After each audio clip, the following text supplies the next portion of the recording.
Welcome back, everyone, to another episode of Freaky Tales on this Freaky Friday.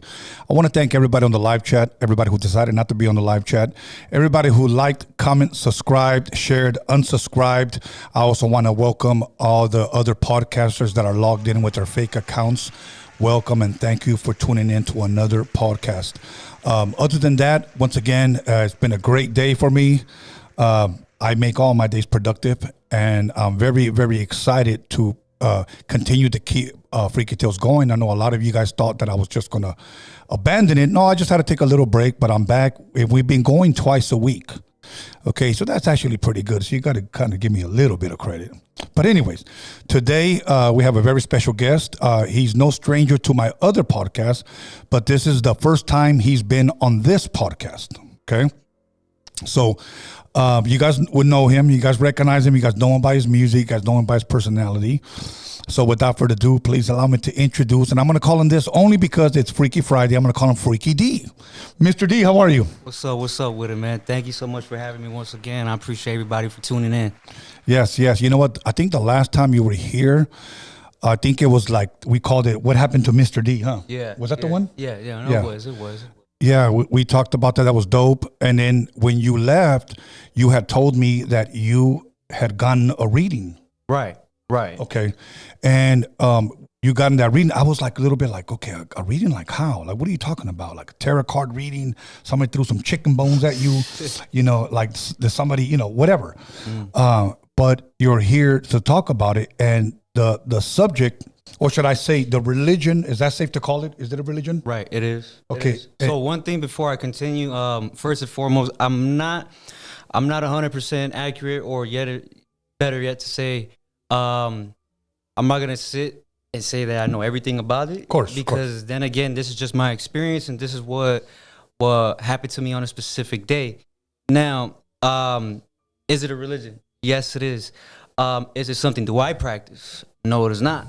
However, when it comes to my respect for it and understanding, it goes as far as to what I'm about to speak on today. Okay. So that itself was actually, if anybody is wondering what exactly it is, I guess you can get a glimpse of it from the movie Sinners. You know? Oh, okay. So there's this, without spoiling it, there's a scene. So, well, I'll just put it like this. There's a scene within that movie that pretty much has an individual that practices the religion. She pulls out a mat, and it has certain items on top of it, in which she starts relating it to the character. And it's the same thing that what they did to me. So they put out a mat. Well, actually, let me take it back. So the person who introduced me to it was my brother, the one that you met. Okay, but you have to stop right there because we're jumping a little bit ahead. Introduced you to what? Let's give them the name of the religion. All right. So it's Palo Mayombe. Palo Mayombe. Now, before, I've never heard of it. And I'm sure a lot of you out there probably have or probably haven't. But you said that it was actually practiced, or at least featured in the movie Sinners, right? Right. That's where anybody could see it right now. Okay. However, where it originates from, I believe, is from the Caribbean. Okay. Let me read to people what I found online. All right. What they talk about. Now, I don't know if I'm pronouncing it right, and I don't mean to offend anybody, but it's Palo Mayombe, okay, and it is likely spelled Palo Mayombe. They have two different spellings here. A spiritual tradition with origins in the Congo Basin and brought to the Caribbean by enslaved people. Palo Mayombe is an Afro-Cuban religion focused on invoking spirits and using nature as a source of spiritual power, with the elements of ritual, healing, and a connection to the dead. Now, this is what online says. Whether this is true or not, I don't know. Okay, now it says key aspects of Palo Mayombe. Origins. It is distinct tradition from Santeria, which is rooted in the Yoruba culture of Nigeria. Okay, and then it goes into the spirituality part. The religion centers on communicating with spirits of the dead, known as, I think I'm pronouncing it right, Nikitas, and drawing power from nature, with elements like scared or sacred groves formed in clay pots and elements of nature becoming spirits. Rituals, okay? Practices involve specific rituals and ceremonies conducted by a spiritual leader called I hope I'm pronouncing it right, Teta.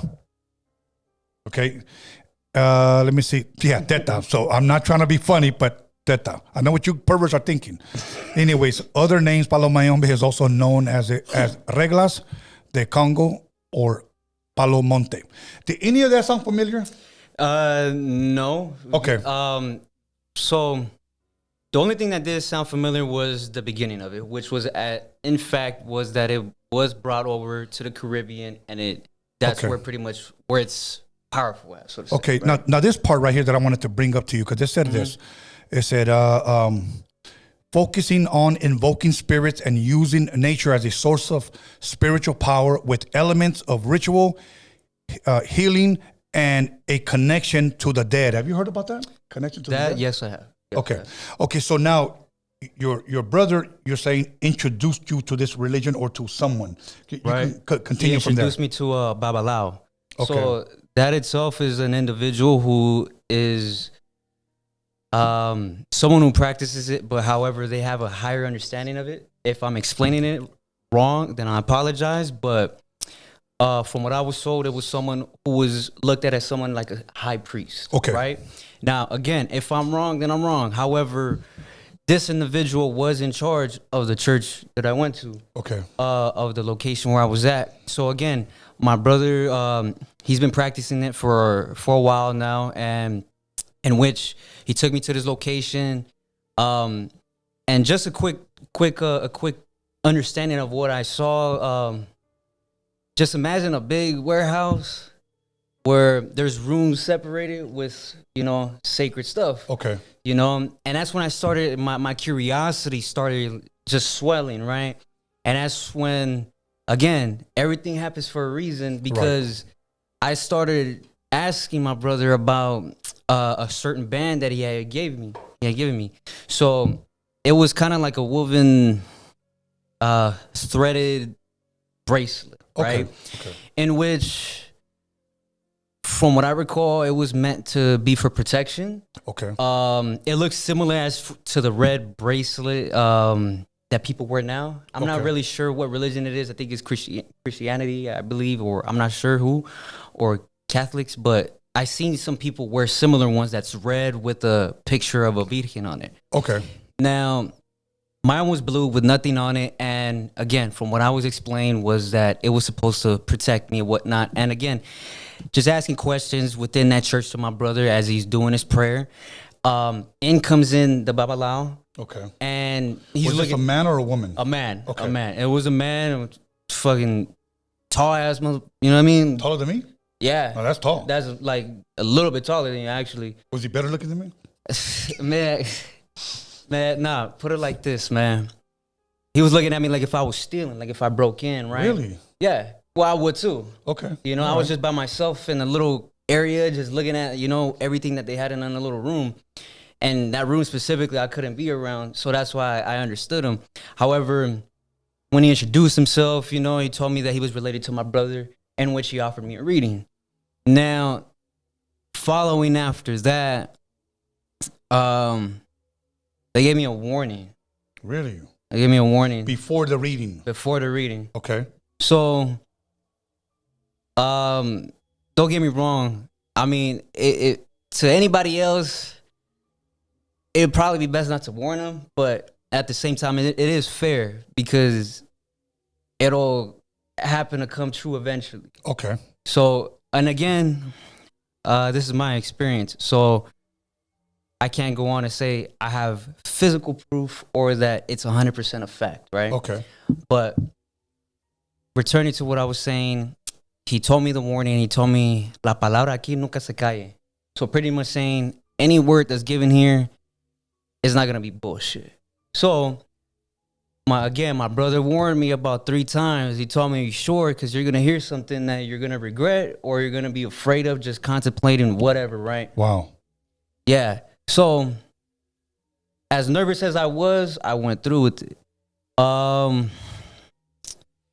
First thing that he did, right, was he pulled out a mat, kind of like woven as well. It looked kind of like with beads stuff, but not. He just wanted you to sit on the floor then.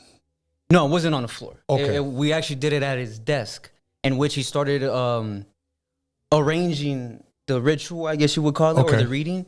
And then, again, I'm not sure of the accessories he started putting on. You know, it's certain things in order to conduct to go along with the process, right? Okay. Because I don't know if it's a ritual, ceremony, whatever. Right. Respectfully. So that's why I say started pulling things out, started getting himself ready, and then which, you know, starts laying some seashells on the mat. Okay. Now, where are you? Are you still standing or no?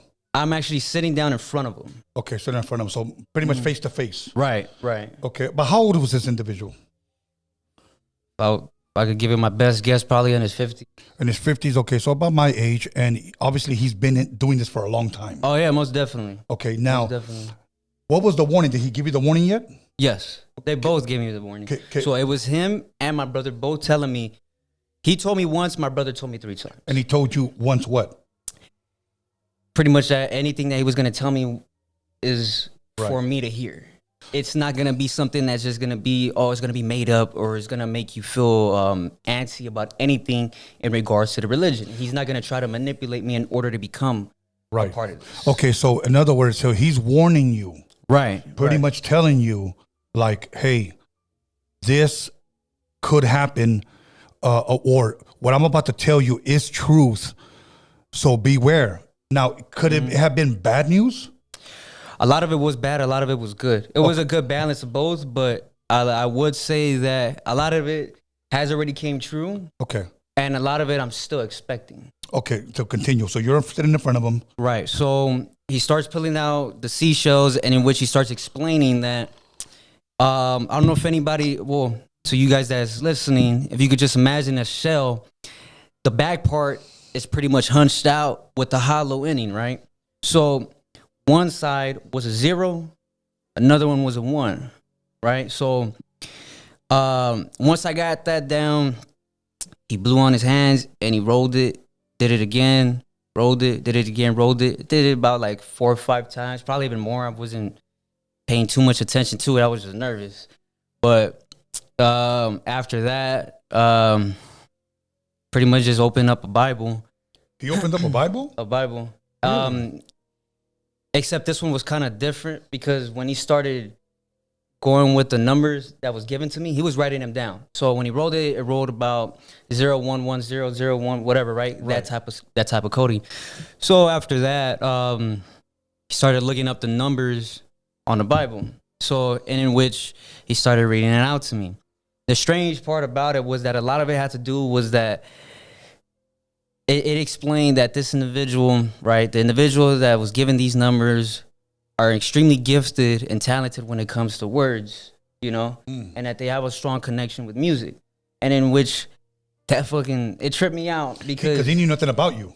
He just met me that day. Okay, now did you go there specifically for that reading or no? I went there to go throw a party there.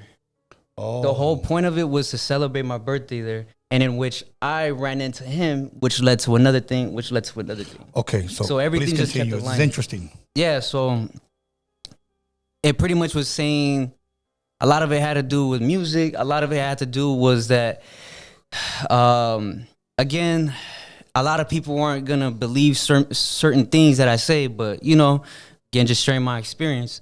So it had to do with a lot of, like, with carnation, with reincarnation, with certain souls being permitted in order to help me, to guide me and whatnot. It went into really some strange details, you know, like once I start saying it, like people are gonna be like, man, that shit sounds smoked out or something, you know? Say it, let's see. So, like I said though, you know, it just kept describing me to a T. Like, okay. And again, this individual had just met me that morning, you know, that very hour, that same hour that he told me, okay, would you like to do this? That's it. Just see me as a tatted up individual that just happened to be in front of him. But he didn't know that I had anything to do with music, anything to do with my dreams that I have and whatnot. Right. Because that actually came up there. You know, things like that get brought up right in front of me. And like I said, I kind of freaked out a little bit. Right. And which to the point, the first instinct that I had was I was like, man, I gotta tell my mom. I was like, what the fuck? Like, this isn't normal. Right. You know? But he just kept going and going and going, and he just kept explaining a lot of what was gonna happen in the future, a lot of the things that's happened to me in the past, you know. I mean, shit, I can even tell you about some one time that I got into a situation where I almost died, right? Right. I know a lot of this shit is gonna be seen as coincidental, but that day it was confirmed it wasn't coincidental. And he told me himself, he was like, if you would have told me this before, I wouldn't have believed you. But the second I seen what I seen in front of me, right, it was solidified. You know, okay. It was, you know. Start right there. For those of you guys that are just tuned in with us, he's actually explaining the reading that he got from this. Can you name the religion again? Palo Mayombe. Palo Mayombe, okay. So for those of you guys that are from a Babalao and Palo Mayombe. Yes, yeah. For those of you guys that are just tapping in right now, he's explaining his experience with the reading that he got. So please continue. All right, so what part was that? So you were telling me that people might think this is coincidental, right? But he read something or something happened. Oh yeah, so every time that he kept reading in the Bible, bro, just pretty much reading everything that was supposed to be for myself, right? My I guess you could say the reason why I was created, right? So to say. Okay. When I brought up the fact that I had a certain situation, probably like months prior to even going there, because this was a while ago. Did he ask you questions at all? Or no? He didn't ask me shit. He didn't ask me not a damn thing. The only thing he told me was, did I wanted to fall through with it, and if I was sure. That's all he asked me. Why do they warn you like that? Well, it's because some people will probably take the information, freak out, or probably just, I don't know. I can't speak for anybody else, but from what I was feeling, I was probably like, damn, they're probably going to tell me a couple of my family members are going to die or something. And I was expecting someone to say that. Did anything like that happen? No. Okay. Please the continue. Only thing that he mentioned was that, I mean, this is personality-wise, but it mentioned something about being too explosive, right? Okay. Being too explosive with my attitude. And again, I just met the dude, but the way that it was describing me, it was almost like if it were having a conversation with me. Okay. You know, that's why I say a lot of these things they're best experienced because the second you explain it, it sounds almost made up, you know? Right. And the last thing I want to come off as, you know, is someone that's telling a tall tale, you know? Right. And it's like, nah, man, like anybody that has experience with anything of the undead or anything that's just in terms of spirits and whatnot, I would say this realm does have a crossover in which anybody has access to. People think it's impossible and that it's unable and it's untrue, but you know, like again, my experience says likewise. Now, before we continue, how long was this sit down, this reading? Shit, probably lasted like 40 to 50 minutes. Okay, so less than an hour, right? Yeah. Okay, less than an hour, and all of this started by him throwing shells, and then he had numbers. He threw the shells, but he was pretty much writing it down and informing me which was numbers. Yes. Okay. So then from there, he went on to read it from the Bible or read something. Use those codes, and he looked it up in the Bible. Yes. That's crazy. Okay, now, what was one thing that possibly, because I know you're not done, but what's one thing that so far had tripped you out? What's one thing he said that you said, oh my God, he's right on? I lost a lot of friends. Yeah? Yep. Now, when he said, how did he say that to you? I was going to be betrayed by some of the closest people to me. Okay. Wow, that speaks volumes. Yeah. Okay. No. Because it always happens, those that are closest to you. That's why I tell people, you know, keep your circle small because the ones that are going to betray you are the ones that are in your circle. All right. Okay. And that's just the way it is. So, now another thing possibly that he might have said that like tripped you out. Well, aside from describing my true personality, like just being so explosive, Right. and just being so in tune with music. I mean, I guess the music part was what really tripped me out, because that's not something you would expect from a reading. You know, you Right, would expect right. something more like, oh, okay, yeah, you're gonna get money, you're gonna have kids, you're gonna have a family. The list goes on. But the second they bring up music, Right. that's a whole other subject. You know, that's more. I mean, that's my hobby. You know what I mean? Of course. So Of it's course. like, that's like me bringing up, okay, you're a fan of horror movies while you're getting a reading. And it's like, what the fuck does that have to do with anything, you know? But right. once they start explaining it, it makes so much sense, man. You ain't even gonna be broke no more, you know? Okay. So please continue. So this is now what you're explaining.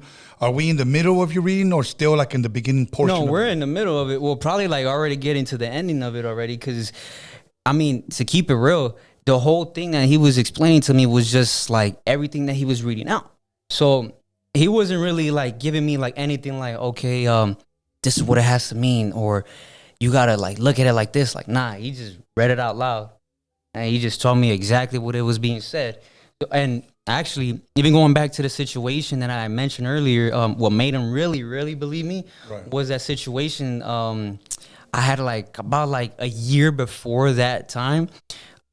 Pretty much, I had got in a situation where I almost got myself killed, in which a person who came out and helped me was a pastor. Really? Of all people. Yeah, and I'm in the middle of fucking K-Town. You know what I mean? Like in the middle of fucking Mara land. You know what I mean? Like I'm surrounded by Mareros. So it's like, why a pastor? So then I asked him, I brought it up to him. I told him the whole situation and whatnot. And he told me, well, just give me a second right now. Okay. He did another reading real quick. And what he told me was that I don't remember the santo, but he told me their name, in which they protected me that day. Okay. You know, though again, I don't know. I don't want to come off as like this is 100% accurate, right? Of course, you're just sharing your reading. The coincidence, bro. The coincidence of it all. It just makes sense. That's all I'm trying to say. You know, it just makes more sense as to when I was explained to it compared to when I was assuming, and I just kept asking myself, like, what is this shit telling me? Right. You know? So that's why I say, like, a lot of people should really, well, I wouldn't say go try it out, because, you know, to each their own.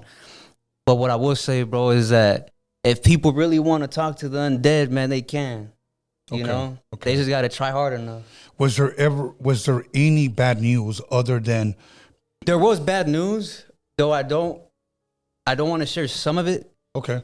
Because some of it did happen, did occur, and it's just like, it's kind of painful. Okay. You know? Okay, that's fine. So that's why I say, like, I don't doubt it, and that's why I have a lot of respect for it. You know, a lot of these religions that people practice as well, you know, like just even Santeria itself. Though I might not practice it, I have a lot of respect for it. You know, any other religion, when it comes to these certain, I guess you could say, origins or whatnot, I respectfully stay away from, because the experiences I've had, man, like it's done enough to me for me to be like, okay, this shit's real, and if anybody really wants to fuck with you, man, like, you could really touch people without even doing it, bro. Without touching them. Without touching them. Yep. And you could fuck up their whole life, bro. Really? But it's gonna come with a cost. Ooh. You know? I mean, if you're really that in a position where you want to reach someone and you can't, they can do it for you, but then they're gonna ask something in return. And what they're gonna ask for, people aren't gonna give, you know? And that's why it's like... Can you give us an example of what they may ask for? I mean, it's just... I mean, people will call it your soul, your existence, your living being. I guess you could really just call it your entity. I'll just put it like this. You're going to give up everything for one person in a world. Wow. So you just got to look at it from a perspective as in, is vengeance really worth it? Okay. Let me press pause right there. Okay. And let me tell you why. Because I've had women that have come here and have told me they were witches. Okay. Okay. Once again, when I think of witches, I think of broomsticks and Halloween Black hats. cats and shit. Yeah, and candy corn. Okay. But it's no, these women, witches. Right. Now, if I've interviewed like 5 witches, okay, one thing that they all had in common, and I've talked to them individually, obviously different times, I've asked them, is it real? Like, can somebody curse somebody? Mm-hmm. And all of them said yes. All of them said yeah. They've all agreed to that. You want to know something funny? Go ahead, and then I'm going to continue. So my little brother got. Okay. So I didn't know of it until I was getting high with him, right? Uh-huh. And one thing that I have, like, for some reason, when I get high in a specific moment, and when I mean high, I don't mean like dope or nothing. So calm your fucking horses. So a natural high. A natural high. So we were just smoking, just getting high, man. And he just started sharing shit with me. He was like, yeah, man, I appreciate you, this and that. But, you know, you don't think I should have told you that, you know, my ex pretty much put a hex on me? And I was like, really? And he was like, yeah, man, her mom was a bruja, this and that. She practiced this and that. And I was like, interesting. So how would you feel if I took you to church and kind of just, you know, did my thing, you know? Just kind of just give a prayer for you. It was like, oh, let's do it, right? We're both faded as fuck, just like super hyped up for it, right? The next day comes. You remember my old car? Yes. You know why I don't have it no more, right? I don't know why you don't have it. This is the reason. So it had sounds in it. My new shit got some more sounds, man. I'll tell you that much. I upgraded, but this guy used to pull up playing Planet Rock. You didn't hear me right now? I heard you bumping quick. Oh yeah, that was me, man. Hell okay. Yeah. I was shaking everybody up, man. They were like, "What the fuck?" But anyway, fuck it, busting out in sweat as I'm trying to explain this, right? So it's okay. Take your time. So my little brother tells me that we agree to take him to church.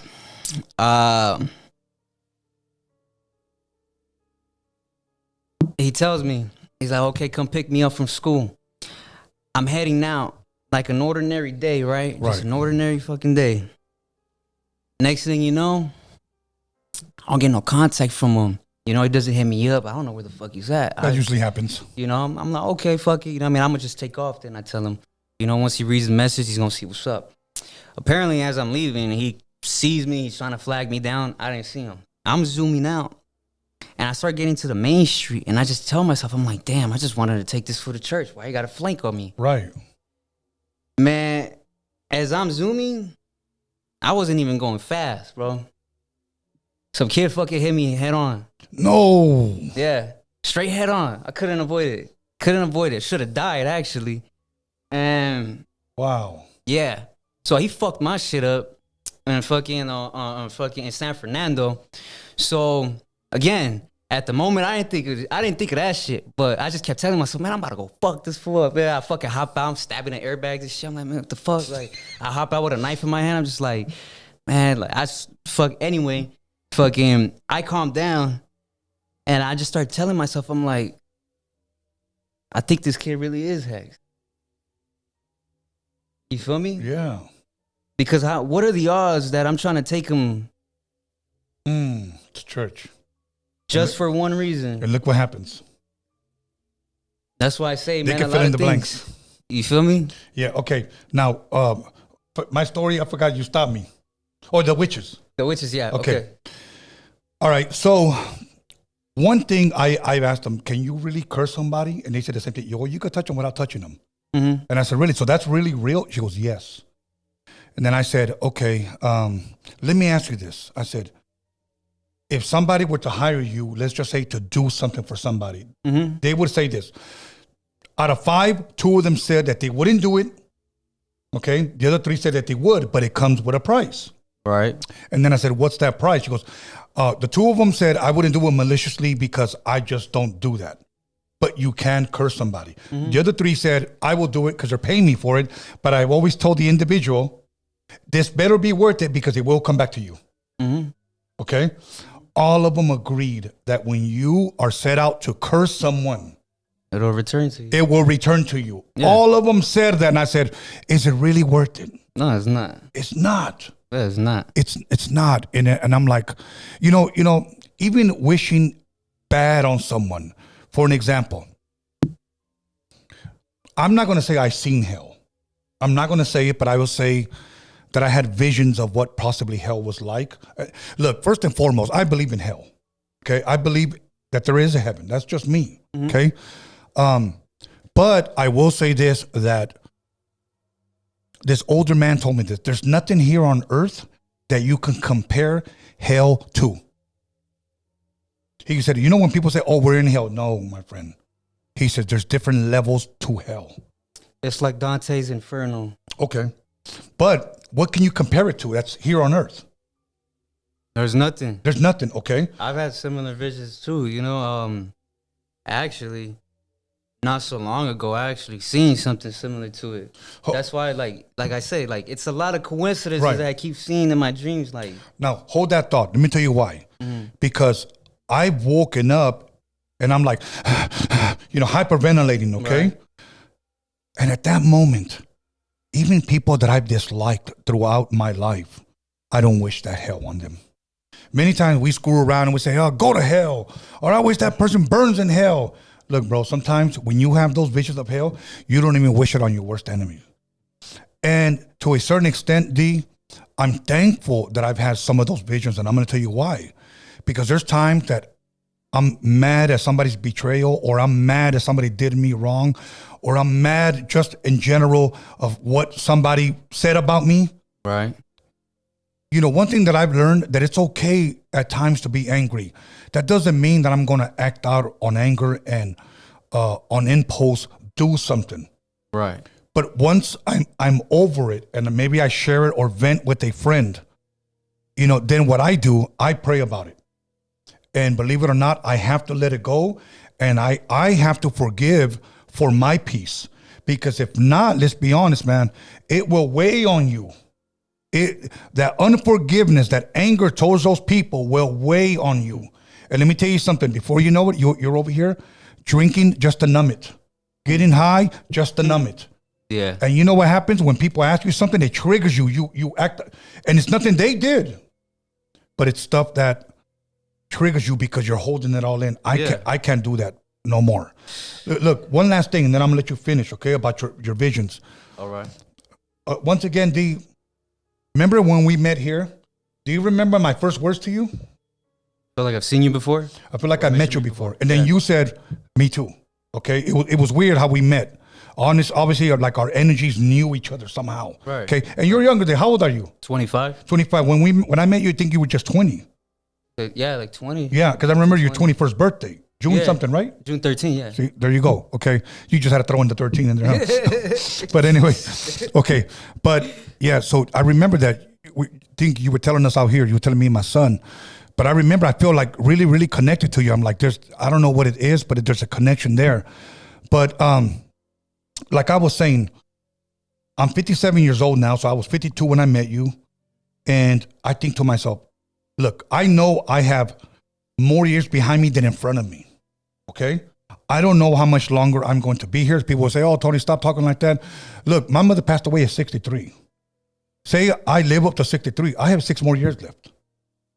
Okay. Now, we're all one day going to die. But you know what? I'm not trying to speed up the process. So I try to eat good and I try to live good, you know, take care of my body. You only get one body. Right. Okay. With that being said, I cannot afford not to live in peace. When somebody does me dirty, you know what? God bless you. I forgive you, because I don't repay evil with evil, even though that's what I want to do. But I repay evil with good, and that's the hard part.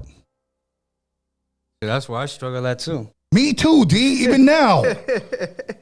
Okay, so you were telling me you had visions of hell. Kind of walk us through a little bit, if you remember.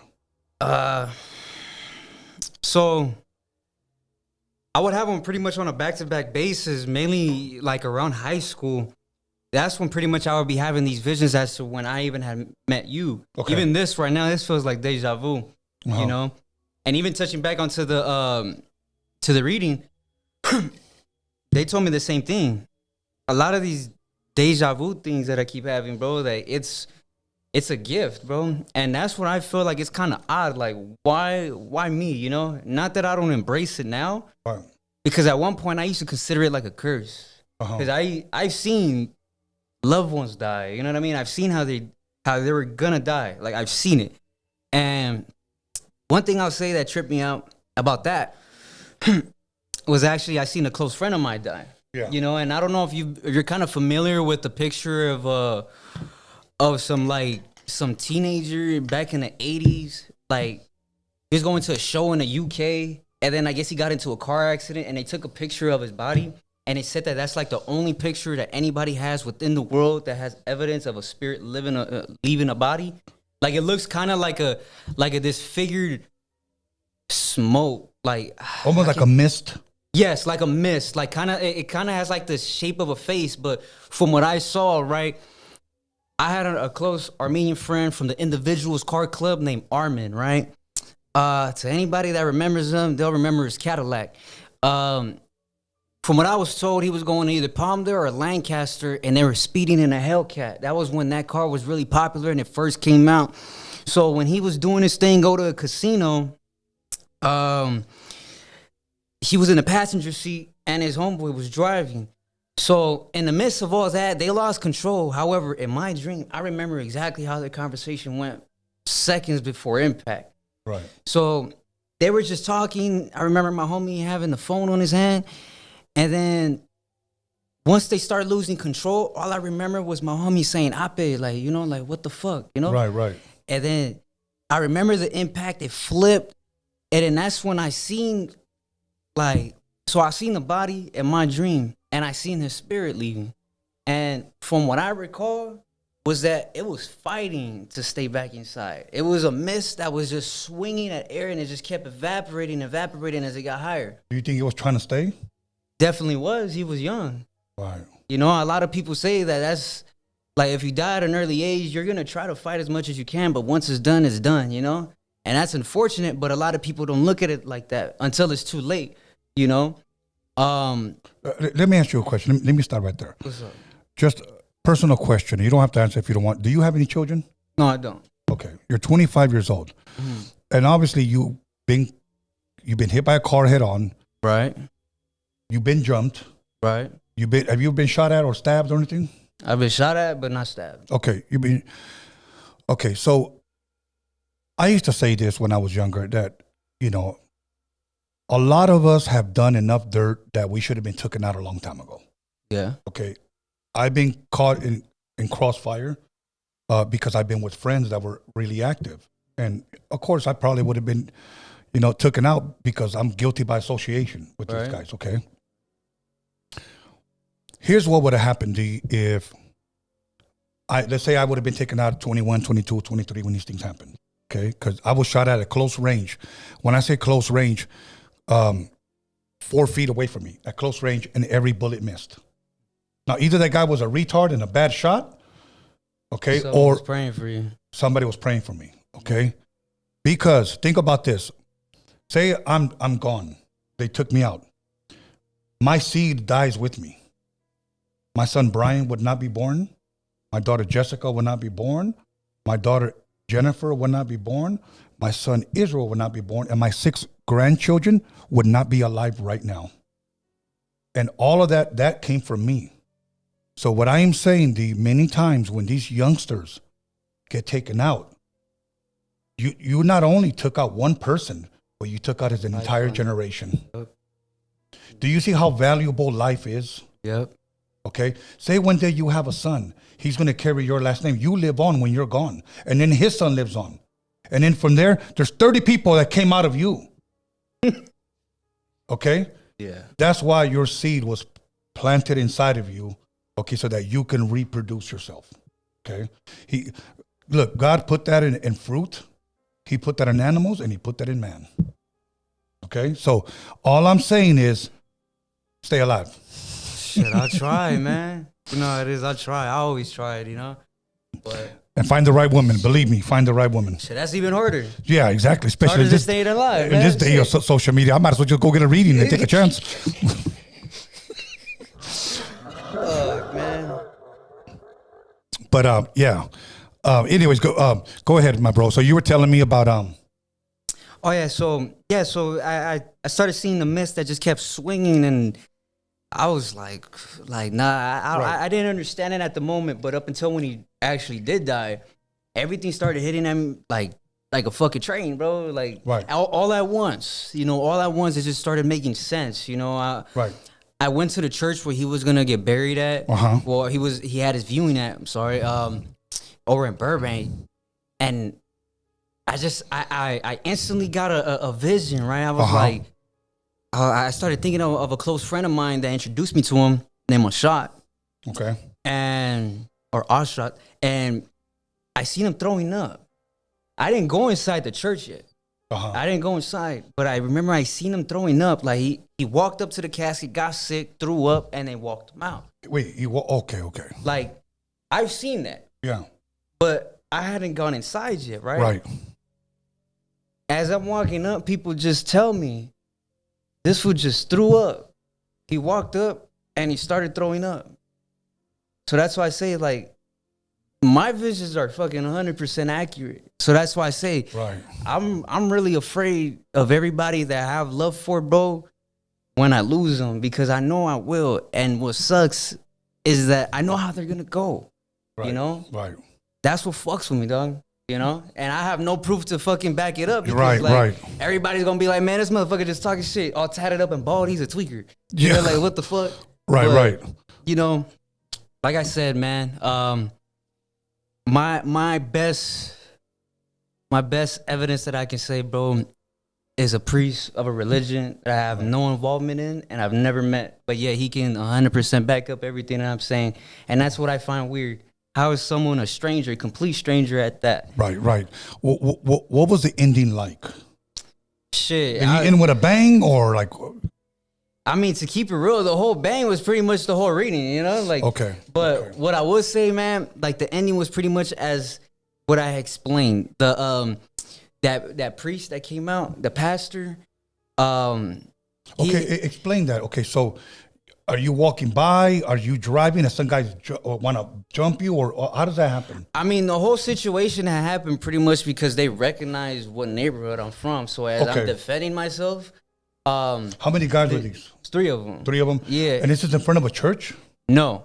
Okay. This was in their neighborhood. Oh shoot. Okay. So one thing about me, bro, like I have a lot of ego, and though I'm short and I'm obviously not fucking a bodybuilder, but I'll go out with a bang if I have to.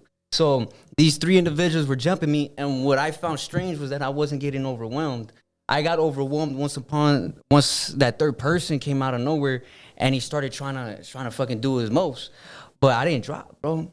That's what I found. I was like, okay, so far so good. And it was up until when the pastor came out, and that's when he started yelling, hey man, get the fuck off him, get the fuck off him. They fucking took off. They fucking just straight took off like a motherfucker. Like if he came out with a gun. He did? No. Oh, okay. Or like he did. Yeah, like he did. Okay. As if he did, but he just came out yelling, for my protection. His family came out. They came out with fucking ice packs and shit, ice creams, popsicles and shit. How did you know that he was a pastor? Did he tell you afterwards? He told me after, because when he asked me, what's your name? I told him, oh, my name is Diablo. He was like, oh, that's funny because I'm a pastor. Yeah. That's why I say, like, it's pretty funny, bro. I run into a lot of pastors, as a matter of fact, that give me, I'll say this. They say a prayer for me, but then they share their background. You know what I mean? They start telling me, oh, yeah, I used to do this when I was younger. You know why you run into pastors? Can I tell you? Sure. I don't have seashells, so I'm not going to throw in, okay? And a lot of times, look, we don't want to hear this, but it's the truth, bro. Mm-hmm. I don't believe in coincidences. And I know me and you met for a reason. I'm not a pastor. I don't even go to church. Mm-hmm. But I have studied the scriptures. Mm-hmm. And I do know when God has a calling on somebody's life. And you have that. You have a calling, on your life. And look, there's no coincidence that a pastor was there. It's no coincidence that you told him, oh, my name is Diablo. If that would have been me, my name is Diablo, I would have said, you're no Diablo. You're no Daisy. Okay? I would have just said, come on, man. And I would have took you in, let's eat, let's talk, whatever. Uh-huh. Because ultimately, look, you are from your neighborhood, but One thing I want to tell you, something you already know. Okay, so this is no fortune. I'm just going to tell you already know. When a person is active, let's be honest, you get two choices, bro. But the majority of the time is dead or in jail. Right. Okay. Look, there's something that I read many, many years ago. And then for me to stay alive and to raise my children and to be blessed to see my grandkids, this made a lot of sense. It said, when I was a child, I spoke like a child, I acted like a child. But when I became a man, I put away childish things. Okay? In other words, I couldn't be hanging out drinking 40s at the corner, you know, and be a sitting duck. Yeah, of course. You know? Of course. And it's just sad now because when you grow up and you want to raise your family, you want to see your family grow, the streets, many times, they frown upon that. You know, oh, you're a dropout now. Yeah. No, I don't think I dropped in. You know, Shit. I walked Fucking away Navy because SEAL I want to raise my 1-year-old. You know. Yeah.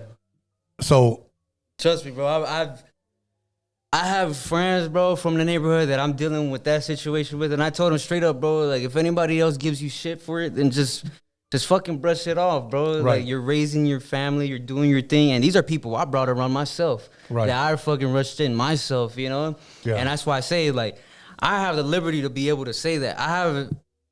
I feel like I've done enough to the point where I can't even be like, man, like fuck that shit. Like, go do something with your life, you know. And Right. and I have told people that, you know, like if you're a close friend of mine, you'll be able to distinguish who I am when it comes to music and who I am as someone who's a friend. You know what I mean? Because when it comes to dealing with friends, bro, I've always told them the cold truth, bro. Especially the ones that gang bang. You know what I mean? Right, Especially the ones that are even younger, gang banging, still fucking running amok, still doing their shit. And I'm just like, bro, I take them on one little, I guess you could say, little mission. It's not even a fucking hardcore one, you know? right. It's just something I'm accustomed to. Right. And they tell me straight up, man, I guess it really ain't really worth it, you know? Right. And that's all I want to fucking show people, you know what I mean? Because shit, fucking, my older homies told me the same thing. And a lot of this shit ain't worth it, you know what I mean? Right. But then again, that's why I say, I don't think I'm going to have any kids. You know, that's why I say, like, my future is probably in a casket, you know what I mean? Early, probably shot or something. And that's okay with me, you know, because of the fact I understand my lifestyle. I signed up for it and I can't run from it. You know what I mean? And that's why I say, like, I hear you out and I have a complete understanding of what you're saying, you know? But my father tells me the same thing, you know? And you know the outcome of the streets, you know? And he's been around himself as well, you know? That's why I mentioned, you know, from Harbor City. Right. But that's why I say, you know, I'm grateful to have older individuals that give me game, bro, and that tell me straight up, like, yeah, you got to think differently, because if not, those are your two options, you know? Okay, let me ask you a freaky question, okay? What's up? This is the $1 billion, trillion question that every rich individual asks. Okay? What happens after you die? So I have my own theory. Okay, go for it.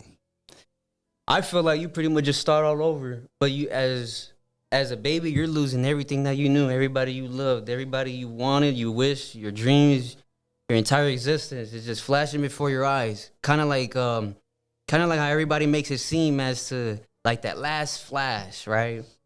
I feel like that's pretty much when you're being reborn again. Maybe I might be wrong, maybe not. So I don't know. But again, that's my idea of what happens after death. Do I think people are going to be in heaven? Maybe. The ones that are still lost are probably still going to be reincarnated. But I feel like the ones that found their purpose, shit, from what I felt and from what I've seen, with my own visions, as you can say, you know, everything is kind of repeated over and over again, you know, unfortunately. But that's why I say these are just my experiences. And, Of course. You know. Of course. You only have one life, okay? One life to live, and it's this one right now. Right. Shit, if I could do it all over again, I'd probably fucking become a lawyer or some shit, you know? Fucking probably make my mom proud, you know what I mean? Why can't you do it now? I don't know. I can't defend someone looking like this. They're going to be like, man, that's his homie from the hood. What the fuck? You know what I mean? They're going to see my Stacy's. They're going to be like, oh, shit, he's a gangbanger for sure, dog. Well, then maybe they might hire you because you can relate. you'd be surprised, man. They wouldn't even hire me now. Yeah, I mean. But, you know, then again, I don't know. Some people might even have a different perspective on things, especially if they hold that title of hiring people. Because I got hired by someone that was a gangbanger himself. And he only gave me that opportunity because he knew I was a gang member. You know, he knew it. And he was like, nah, you know what? I'm going to give you this shot. I was there for 2 years. 2 fucking years because he gave me that opportunity. And that's why I say, like, I'm a hard worker when it comes to shit, you know, especially when it comes to music. But shit. His music shit's bullshit sometimes, you know? Of course it is. Okay, this one, a couple of things we have in common. Okay, we were raised in the streets. We were both raised in the streets. We were both in the music industry. I made it to 57. I think you can make it to 57. Shit. Maybe. Maybe. I mean, I say maybe because, man, it's just the way that I move, bro. That's why I say a lot of my close friends, they'll tell you straight up. They give me lectures of their own. They know I'm a wise individual because of my mistakes, not because I read a lot, whatever. But I mean, my little brother that just came out of prison, bro. Right. This dude tell me the same shit. Man, you gotta fucking move slower because shit. By the way you're moving, the way you act, the way you see things, shit. Only thing you'll be seeing is a closed casket. You know what I mean? And that's my little brother telling me that shit. You know? Shit. That's why I say, you know, I got love for people that tell me that shit because they're just being honest. You know? They don't gotta sugarcoat it. Right. Well, you know what? Okay. Bring it back, come rewind. Yeah. Okay, so let's say this. After the reading, did the guy shake your hand? Did he ask for an offering? He shook my hand and everything. He pretty much told me that he had told me that Asanto was pretty much asking for I guess you could say a way to say thank you. Okay. Or an offering or something. Nothing too huge or whatever, but they did say that I had to go back and I had to finish a few things, you know, and pretty much that my calling is in fact to do certain things that they were requiring. Right. Though I would rather not go into specifics because then again, some people can use that against you just by listening. Of course. Which was crazy.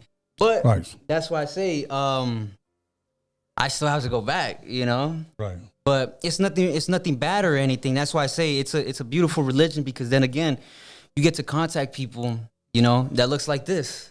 You know? It looks just like that. This little the mist is throwing, bro. It looks just like that. Do you want to contact the dead?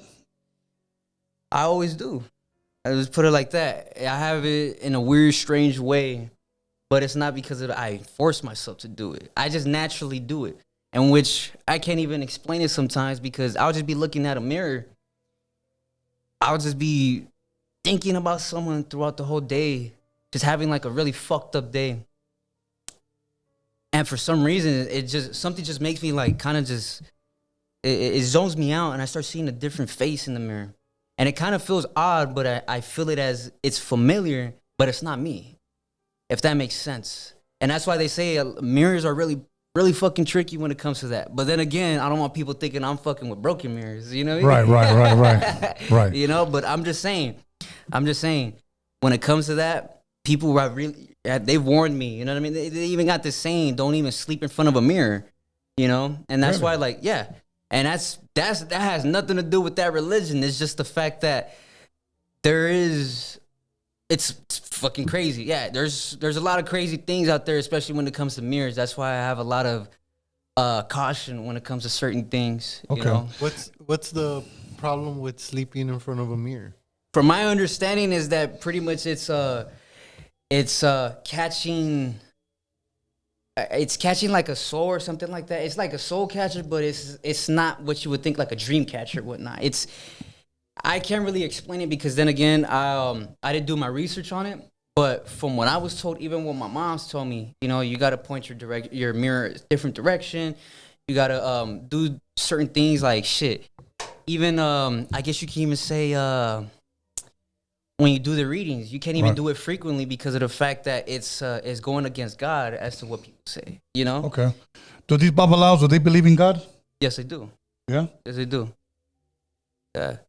I still believe in God, you know, if that's the question too, you know, because I still do, you know, it's like you said, I believe in heaven and hell, you know, I also do believe in karma, you know, I do believe in a lot of... Do you believe in reincarnation? I do.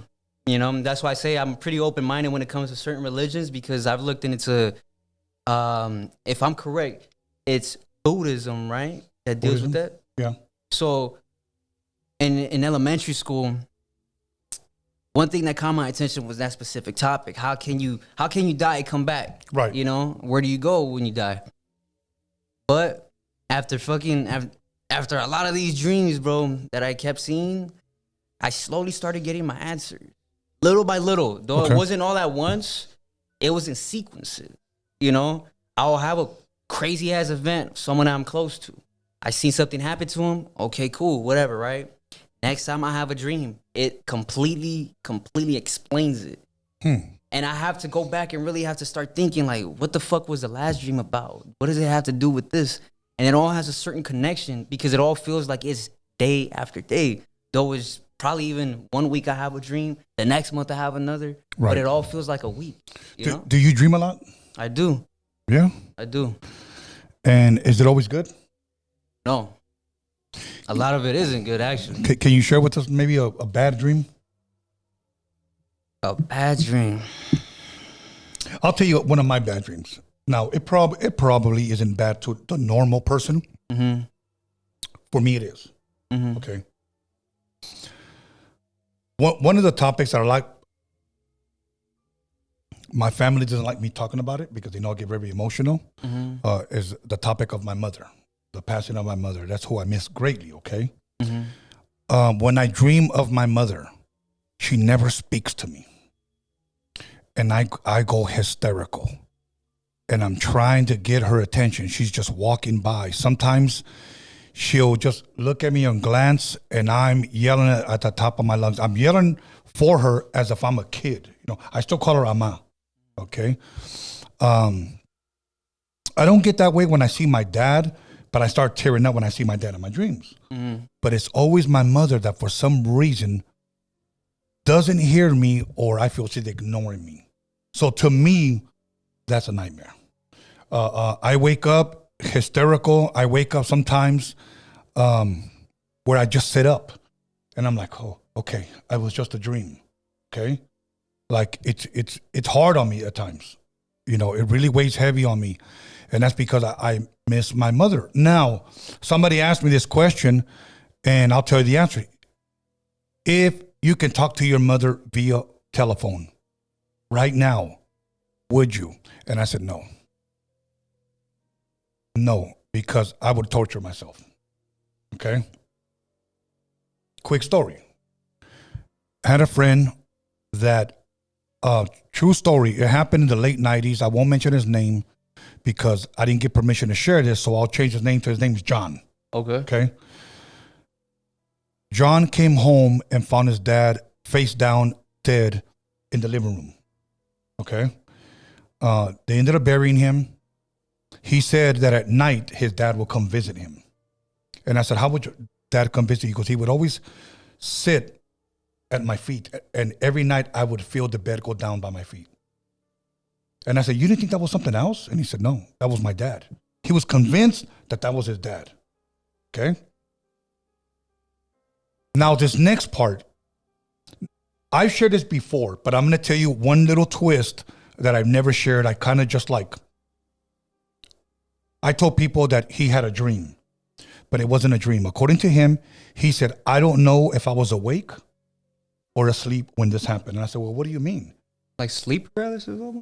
Well, here's what he said. I woke up standing right by my, you know, back in the day when in the 90s, we still have house phones. Yeah. Okay. Yeah, I still got it. He woke up and he was standing by his phone. So he said, I don't know if this happened in my sleep or I was awake. He said, but I just remember when I woke up, I was standing by the phone and I said, well, then maybe you were asleep, talking or walking, you know? Mm-hmm. And he goes, maybe, I don't know. It was a little confusion. So he said he heard the phone ring and he got up. And he answered and he said, it was my uncle. And I said, your uncle? And he goes, yeah, my uncle that passed away years ago. I go, you spoke to your uncle? And he said, yeah. And he was like, hey, John, how are you? How you doing, John? Oh, I'm here. You know, I'm good. How are you doing? You know, uncle, etc. And then the uncle said, you know who's here with me? You know who just got here? Who? He goes, your dad. So he asks me, do you want to talk to him? And I said, yes, yes. And he says, tone, like I was scared to hear his voice again. So he gets on, he goes, and he goes quiet for a moment, and then he says, John. And he says, Dad? He says, yes. And it was my first question to him was, how did you die? Oh, I had a heart attack. Oh, because nobody knows how you died, Dad. Yeah, I had a heart attack. And he goes, so I asked him the next question, and here's what he said. Here's what happened. Dad, what's heaven like? And the phone went dead. He goes, and that's when I woke up. And I go, so you woke up standing next to, he goes, I woke up standing next to my phone in the living room. And I said, so you don't know if you were asleep? And that's the one little twist that I always left out when I shared that story, because that's what he told me. I just would tell people he had a dream. But no, he said he stood up standing next to the phone. I mean, I have a child, I won't mention who it is, that sleepwalks. Okay? And they're always trying to leave the house. Okay? You know what we do? Just grab them, put them right back into the room. Okay? And they go back to bed. I think he suffered from that. Did it really happen? I don't know. Was it a dream? I don't know. Did he imagine it? I don't know. So then he answers me, look, you study the Bible. You know about heaven or hell. Why do you think he couldn't finish talking to me and tell me what heaven was like? And I said, I don't know.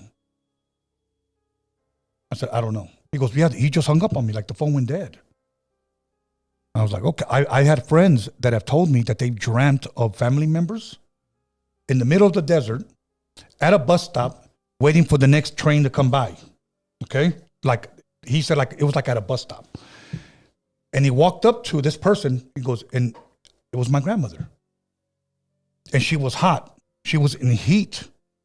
Grandma, how come you're not in heaven? He goes, they never came for me. They never came for me. I got to wait for the other one, for the other bus or the other train to take me. And I'm like, see, to me, those are nightmares, bro. Okay? And the sad part is that his grandmother had just passed away. So in his eyes, he was saying, my grandma didn't make heaven. She was waiting for the other train. Okay, so. That's crazy. With that being said, I asked you about your dreams. What is one of the craziest ones? Have you ever been shot in your dreams? No, actually. That's what's surprising. I have. And it's weird as it may sound, and at close range, and I didn't die. And I'm thankful. I'm thankful that I didn't. It was almost like, I got shot, but it didn't do anything to me. But I'm going to tell you guys something. Hey, when it's your time, bro. Can't nobody cancel that. Okay? When it's your time, it's your time. When it isn't, it isn't. When I got shot at close range and nothing hit me, it wasn't my time yet. So. Shit. You're still here because there's a purpose for you here. Okay, that's all I'm going to say. And I know that's been told to you before. Okay, so I'm trying to fight it, man. So, okay. So, share with us a dream, bro, before we open it up, take some calls. Shit. So I got a couple of them right now that I could say. I guess the craziest one. Shit, the craziest one actually. Does it have to be someone getting hurt, or is it just being It could just be anything you want to share. Yeah. So the craziest dream I ever had that I can recall right now, and the reason why I want to bring it up is because of the fact I brought him up in the beginning of this. So when I mean my brother, like I see him like an older brother, but I had just met him, in my dream, bro. In my dream, I remember I seen the motorcycle in downtown out of nowhere, bro. Yeah. Someone just riding a motorcycle, all banged out, G'd up, right? Whatever. The whole bang. Man, I just remember I seen some shit on his helmet, which made me call him out. You know what I mean? I'd be like, what's up, bro? Like, whatever, right? I don't remember the conversation per se in the dream, but in reality, when it happened, bro, like, I asked him, I was like, oh, what's up, bro? I fuck with your bike, bro. That's a badass bike. That's when I seen what I got on my eyebrow. He had it on his helmet. Okay. Right? So that's when I told him, I'm like, hey, man, what the fuck? You fuck with the brand, this or that? He was like, hell yeah, whatever, right? That's when we started clicking even more, bro. But I started seeing all that in my dreams, and everything that happened after that all came from my dream too, bro. And this is the same individual that introduced me to that religion. Okay. Right? Yeah. So for me to run into him in that manner on a super fucked up day that felt like deja vu, just random as fuck, rocking this. Right. Completely random, bro. In downtown. That's why I say, like, you could run into anybody right there, bro. But for someone that's kind of like, I guess you could say, the one that opens the door for you to just keep moving on with spirituality, bro. The way that I found them was supremely weird, bro. Supremely weird. Because even then, our adventures after that, bro, I started seeing everything in my dreams, bro. So, put it like this, right? He got into an accident. And I never mentioned this to him. Okay. But he got into an accident on his bike. And I seen that shit in my dream. I thought that was going to be me. Right, because, right. As you know, bro, I fucking love motorcycles. Right. Right? And I've been trying my hardest, bro, to get me one. Okay. In the process of all that, he got into an accident. I wasn't there, but I seen him moments before. I seen him. Right. And then when I open my Instagram, he's hurt, right? But then I start get to thinking, I'm like, what the fuck? What exactly could have happened? He hadn't told me shit. He just told me I got in a wreck. And again, that's when I started having visions, bro, of just the freeway and just him riding, bro. And it just started clicking to me, dog. And that's why I say, like, my dreams all come true, you know? And though I have no proof of them, right. My friends, my close friends, my immediate friends, they'll tell you the same thing, bro. I fucking complain about it every day. Every day it's like, damn, this shit feels like deja vu. Damn, I seen this or whatever, right? And then I start fucking pointing out little coincidences. Like, when I went to jail, my lucky number, you know what number was in my cell? 7? 17. Yep. Remember we talked about 7? Yeah. The number 7? Yeah. That's why I say, bro, a lot of these things, pretty fucking coincidental. Because even then, when I was there, bro, I seen it all in my dreams, bro. Everything, bro. Everything that I told myself I didn't want to do, I didn't want to happen. It fucking happened. You know what I mean? And I just kept preventing it. You know what's funny? Because I remember for a long time, me and you, we talked about that number 7. Mm-hmm. And everything was lining up. Yeah. Remember when we were first starting your record? Mm-hmm. Then I started looking at myself with that number 7. Okay. Mm-hmm. And one day I just wrote out my full name. Antonio Roberto Alvarez. 7 letters, 7 letters, 7 letters. 777. Okay. I just thought, what a coincidence. Mm. Okay. I was born on the 28th. There's 4 7s there. Okay. But this is the one that really blew me away. My mom had 10 kids. Guess what number I was? 7. Number 7. I was the 7th child. Shoot. Now, let's be honest. A coincidence? Nothing's by coincidence anymore. Yeah. Nothing. I've never believed in coincidence. I mean, what does that make me? Doesn't make me any better than anybody, but I will say this. I know I'm different. Yeah. Okay? Definitely. So one thing I will tell you this, that before I leave this earth, I will make an impact in people's lives somehow. I already know that. And whether people want to believe me or not, I'm going to live a long life. Okay? Because I know that there's a purpose and a mission for me to complete. Right. Whatever that is, I'll let God, reveal that to me in due time. Some people may say, you're already getting old. I'll tell you what, Moses wasn't used till he was 80 years old. Okay? So, my next question is, it's a freaky question, but I need to ask you this. And I need you to give it to me right here. All right. Do you think you're going to live a long life? No.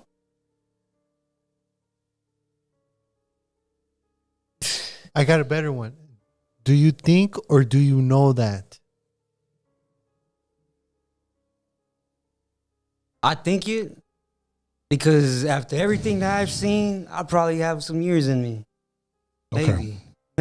Okay. But that's why I say, I don't want to play God and, just tell myself, man, I got a fucking million years. I'm going to live this one. I'm just being realistic, and I'm not right here to try to make myself like, oh man, this was 100% active. He's going to get shot in a war. So, nah, realistically speaking here, I run into people that know me all the time. Do they say something? No. Right. Do I know what they want to do? I don't know. But do I run into them? I do, bro. So that's why I say I'm easy accessible. You know what I mean? I'm everywhere. I'm up and down. I'm not even in North Hollywood like that anymore. I'm more up and down LA, all the way over here to the Harbor, bro, all the way to Wheatlands, you know? I'll either be in Pedro, fucking Rolling Hills, all the way to La Habra. You know what I mean? Like, I'm all over the place, bro. You know, and that's the thing. That's why I say the risk of even being everywhere like that, I don't know. You know, I would probably feel more comfortable being as to where I was when I was 18, working a fucking warehouse job, you know? Yeah. But, you know, like I say, I got to fucking figure out the bills and whatnot. So, you know, I got to do what I got to do. You know? Good. Okay, here's what we're going to do, Alex. We're going to go ahead and connect, and then we're going to start taking calls. So once again, everybody tapping in. We were talking about the religion. What was the religion again? Payo Malome. Payo Malome. Is it Payo? Palo Mayombe. Sorry about that. Palo Mayombe. Okay. Palo Mayombe. If you guys know about it, cool. If you just want to call in and ask a question, am I tapped in? Okay. Let's go ahead and put up the number up there. The number's there. Here's your volume. You can fix it any way you want. Cool. Okay. Let's see who's going to be the first caller. Once again, we're taking calls right now. 1, 2. Let's see. It's this one, right? Yeah, you can turn it up as loud as you want. I usually put the headphones on when I get the first call. So once again, we got Freaky D in the house today, Mr. D. You guys can want to call in, share a story, or ask them about the religion or about the reading or whatnot. Here we go. Okay, caller, your name and where are you calling from? What up, Tony? What's up, my bro? How you doing? From Yuma, Arizona. My bro from Yuma, Arizona. How you doing tonight? Bro. Good, brother. I hit you up on Instagram. I was the one that told you about the one that has dabbled into a bunch of, brujos and brujas and santeros and santeras, etc. Oh, yeah. I remember now. Yeah. Hey, did you go to Rhinefest? I didn't catch you at Rhinefest. I don't know if you went. Yes, I did. Honestly, I was probably there more than an hour and a half. I ran into you, bro. Yeah, I probably wasn't. Man, I wish I could have ran into you. But I wasn't where the people were at. I was somewhere else. But anyways. Okay, man. I just hopped on the show right now, bro. So, Palo Mayombe, right? Yes. Does your co-host or does your Mr. D, your guest? Yes. Mr. D. So, do you know dabble into the Palo Mayombe? I just got onto the show right now. I need to catch up onto the show. Yeah. So pretty much it's you just had a reading, right? Yeah. So it was just a reading, bro, in regards to a religion that's kind of similar as the Santeria, but it's not Santeria. Like it's a family origin, right? Yeah, Palo Mayombe. There's a guy right here. It's 21 divisions, Palo Mayombe. So this person, I've gone readings with them, and they do the different ways. I mean, they do the caracoles, right? Right. The crawly shells. Yeah. And they do the cards. Right. And I've been to some of those spiritual like misas they have where they mount the spirits and stuff like that. It was a trip, dude. I mean, you seen this? I saw this grown woman that got the spirit of this little kid, and she was like crawling on the ground like a little kid, and she'll go up to the altar and grab like oranges and apples and give it to like the people and act like a little kid. And that was a trip because it was a grown woman. But shit. I went to this palero. They call them paleros, you know. Yeah. I went to this palero to get a reading, try to fix my life a little bit, and see what we can do, try to get some limpias and stuff like that. I was going through some rough times, you know. I feel that. Breakup and stuff like that, you know. It was mostly a baby mama left me and stuff like that. But he was saying that supposedly the baby mama had done some black witchcraft shit to me, and that the only way that I can get that clear was by getting arrayamiento, getting initiated with the religion. And that right there, bro, was like $5,000, and I was like, damn, that's a lot of money for that. That's another thing. That's another thing, bro. I hadn't mentioned it, bro. It's an expensive practice. Like, you can't ask like a spirit, like, can you just like, break me off, lend me some money? Oh man, I wish, bro. I would have. I would have been like, man, get me famous right now. Yeah, shit. I'll make you I famous. did ask. I was like, man, why is it so expensive? And they're like, you know what? Well, you gotta, it's a ceremony, and Right. you gotta pay the members in that ceremony, Right. and you gotta buy different animals, Mm-hmm. and it's a big process, bro. Yeah, bro. 7 days, you gotta stay at the paleros for 7 days. You know, at Yeah. his house. Yeah, bro. They watch you while you sleep. They observe you while you're sleeping. You know, and it's a trip, bro. I mean, I like it. It's cool. It sounded cool and everything, but Mhm. it's kind of hard, you know, to stitch up, you know, $5,000, you know. Believe me, bro. Shit, even for $1,000, bro, just one, Yeah. one, bro. That's just fucking difficult, bro. And especially for that, like, you really got to be a baller, bro. And believe me, a lot of There's motherfuckers a that lot are of ballers. charlatans too, bro. That's what I was telling Tony. I was like, there's a lot of charlatans because I've been to so many brujas and brujos Yeah. to try to get limpias, to try to get my life straight, and you know, I believe there's a generational curse in my family, and I'm trying to break that generational curse, you know. Yeah. And I'm trying to be the one that breaks that generational curse, you know. Right. So, What's the curse, if you could tell us? I mean, my grandpa on my mom's side of the family, I never met him, but he died when my mom was like 9 or 10 years old. He died of cancer because he smoked a lot, you know. So he was I think he was a Mexican American, half white, half Mexican, and he was pretty well off, man. He was pretty well off. He had money, you know. He had here in Mexico. I'm in Yuma, Arizona, so next to us it's Baja California and Sonora. Okay. We're border towns, 2 border towns. So my grandpa had land in Algodones, Baja California, which is like 15 minutes away. And but he also had another family in Fresno and in Tucson. But my mom's side of the family got the bad end, you know. We didn't get shit. Right. My mom is the only one that came out, you know, that has a good career. But my tia and my 2 tios, they've been in prison. Actually, one of my uncles ran out of prison, you know, in and out of prison. You know, crack, all the time like that, all that shit, you know. Yeah. So I'm trying to break that fucking generational curse because, I mean, shit has happened to me too, you know. All good.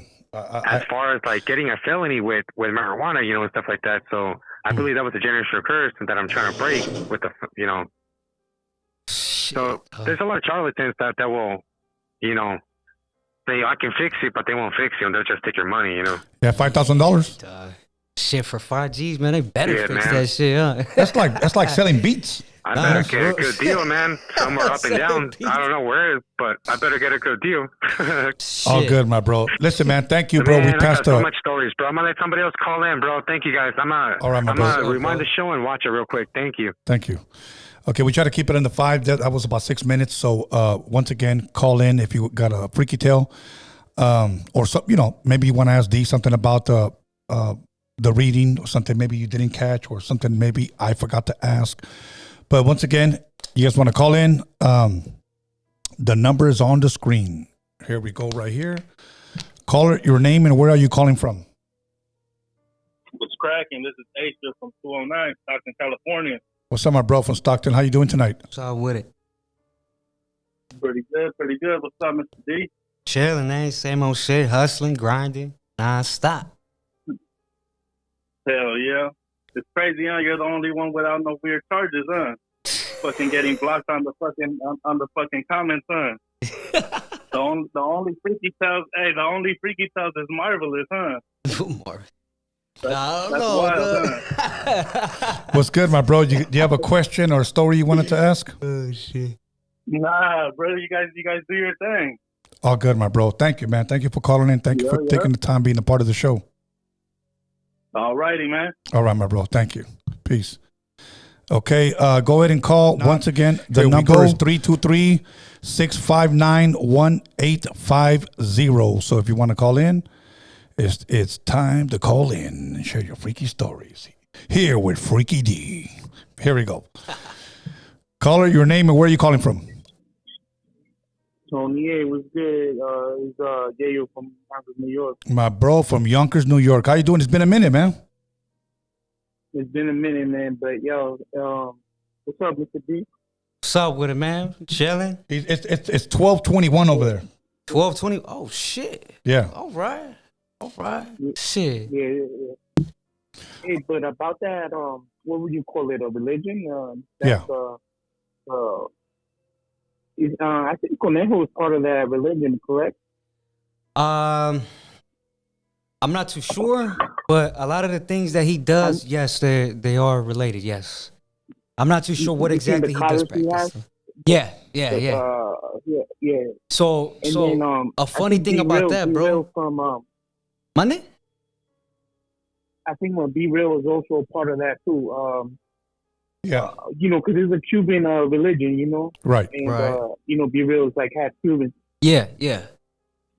So the funny thing about man, that, bro, actually, around the same time I was given that bracelet that I was talking about, bro, that's actually when my brother mentioned that Conejo practices the same thing, and if we were to run into each other, he'll be like, oh, what the fuck, tripping out on it. That's why I say, like, it's not something, it's not like a private religion or anything, a lot of people have access to it. The only difference is like what the homie mentioned earlier in the call, that it's expensive. Yeah. So if you got the paper, this shit, you got enough, you got enough chances to play, No, for sure. But low key, Mexicans love that type of I don't know, they're attracted to that type of brujeria. I don't know. I don't want to put everything together, but mess with that type of stuff, and yeah. Right. And low key, man. A lot of people fuck with that shit. You just won't know because they're not out here showing it. Right. And personally, bro, if I were someone that really practiced it, like religiously, right, nonstop, shit, I wouldn't even show it, bro. I wouldn't have even spoken about it. You know what I mean? To keep it real, like that's why I say, like, a lot of these things that I speak about, I say it out of respect and also out of experience. I'm not 100% informed on it. I don't, sit at home just studying and whatnot. I don't do that because, again, respectfully, it was just something I did for a one-time thing. However, it started leading on to other things. It started snowballing together, if that makes sense. I mean, from the looks of it, it helped Conejo on his journey because he gives the same interview every time they interview him. He says the same thing, and he says that religion really, they laid the cards out and, they sacrificed something for him. Right. Or he sacrificed something for that. Right. And he said if it wasn't for that religion or whatever, he would probably wouldn't even made it through, Shit. So I believe it too. Religion, Definitely is, bro. I believe him, bro. That's why every time I speak about it, I just speak with respect, Shit, I'm fucking just cautious with everything, bro. You know what I mean? Shit, that's just me, All good. All right, Tony. Yo, Tony, didn't you also have like a lady that came in your show and was also talking about that religion as well? Yes. I'm trying to remember the lady's name, but your brother that you came with last time knows her. Yeah, I'm trying to remember her name though. But yeah, she was a guest and she broke it down really, really well. So yeah. Right. All right, guys, man. Great show, man. Keep it going, Tony. All right, my bro. Stay blessed. Appreciate Peace. you, man. Okay, the phone lines are now open once again. 323. What is it? 659-1850. Okay, once again, 659-1850. That's area code 323. Okay, so the phone lines are now open. But other than that, let me ask you this. Oh, what's up? Here we go right here. Call it your name and where are you calling from? Hey, Tony. Hey, this is Carlos from Anaheim. Carlos, how are you? Good, man. Hey, I just want to share kind of like a story of what he was talking about. Like, with I had someone that was in just to be short, someone that was into Santeria. Yeah. A girlfriend of mine that ended up being a baby mama, but just being religious, I saw so many red flags that I ignored, right? Can you give us some of those red flags, bro?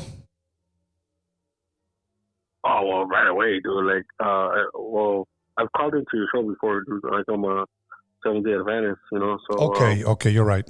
Uh, so I would now talk to her, and as soon as she was like, "Oh, I feel lonely" and this and that, and she mentioned La Santa Muerte, I was like, "What?"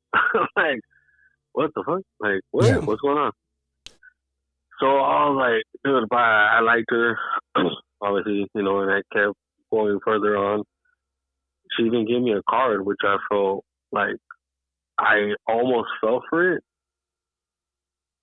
You know, like I kept the card with me, kept it in my pocket, and I felt my conviction right there, like how your co-host, you know, he has, you know, his conviction going back and forth. Right. And I still remember, I was like, damn, what the fuck am I doing? Like, me, just in general. Just to cut it short, dude. Like, when I would talk to her, she came across people like, I think the people that he relates to, that they throw their shells or the bones or things, something like that. Yeah. And they told her, like, hey, you're coming across someone that's going to pull you away. And they described me without knowing me. Mhm. So she came and she told me, she said, hey, that apparently that I'm going to come across someone that's going to clean me from this and that. I was like, I was just, it reminds me of the story. Remember, I know you know the Bible. Remember when Solomon went to go look for the prophet? Solomon went to go look. Are you talking about when? You mean he went to go look for the witch or for the prophet? Oh, well, yeah, he went to the witch, right? Yeah, to the go witch look of for the Endor. prophet? Yeah. Yeah. Remember when he went? He lost the grace of God, right? Because it was given to David. Right. So he And couldn't he went communicate to with the go do prophet that. anymore, and the prophet died. So he went to go find a medium, which is the witch, and then the medium raised him up, if you Yeah. will. Okay. As a kid, I've always had that in mind. And I was like, nah, dude, that's wrong. Yeah. So, hence, when she told me that, I was like, so what the fuck? Like, is it me or what? Like, I didn't get it. Because I did tell her, like, hey, well, like, why are you looking into that? Like, why? Like, why would you look into the Santa Muerte? Like, and things like that. She said, oh, because I feel lonely. I'm like, well, just talk to people. Talk to yourself. Talk to me or whatever. Hence, just to cut the story short, it turned out that I was supposed to be helping her out, supposedly. So the ritual was that apparently she had to get the statue that she had, give it to someone that had praised the person. But we had to go still pay, like how your co-host says, like, you gotta go pay, dude. You gotta go pay.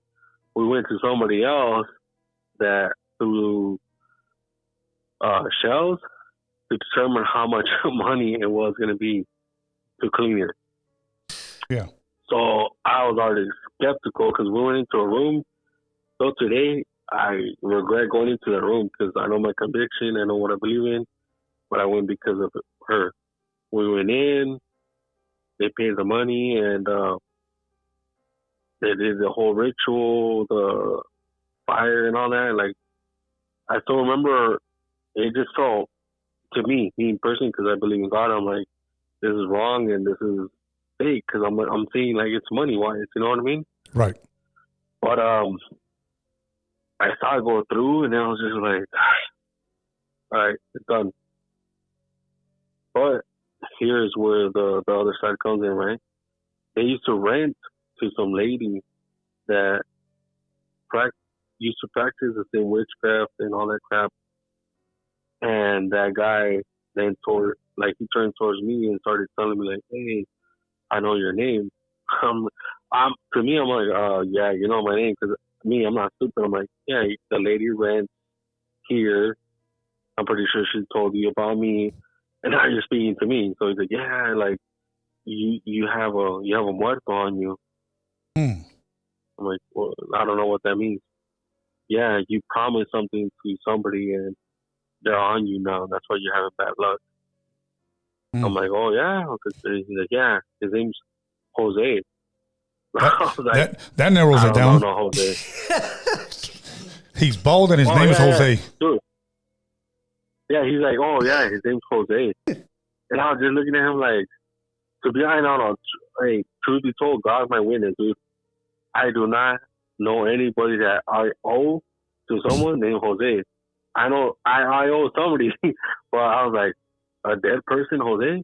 I was like, looking at him like, no, I don't know. He's like, yeah, your name's Carlos. You never told me your name. And I was just like, I know I didn't, but again, I'm like, dude, the lady that rents with you, with us, where we live, she practices your craft. I'm like, of course, you're gonna get information. And I was like, oh, yeah, my name's Carlos. And you're like, yeah, I can do it. And he shuffled his shelves, put them on the ground. He's like, I can clear you from the dead for $300. I was like, oh yeah. I was like, oh okay. I was like, well, let me go to church first, and then I'll let you know. No, don't talk to Jesus behind my back. No, dude, I swear to God. No, but you know what, Tony? The weird part is, dude, the ritual that he was doing, I kid you not. Well, she's my baby mama, so I believe that's for a reason. Thank God. He pulled me away. Right. Right? But no, kid you not, dude. The ritual that was done, first of all, again, I'm a believer of God. I don't know what the fuck I was doing there. Because I tell you, it brings me back to the story that I told you about Solomon, right? And I know right from wrong, dude. But oh, good, bro. Listen, we passed the 7-minute mark. So, ultimately, do you think that limpiada worked? Hell no. She's still a fucking witch. Oh, good, my bro. Listen, we have to let you go. Got to get some more calls in here. But thank you, man, for calling and sharing that story. Always freaking tell, man. All good, my bro. Thank you. Hey, bro, everybody charges, huh? Hell yeah. Damn. For every little thing, bro. That's why I say you really got to have paper, bro. Got to have paper. Okay, here we go. Call it your name and where are you calling from? What's up, Tony? It's Lotus from West Texas. Lotus from West Texas. Bro, where have you been?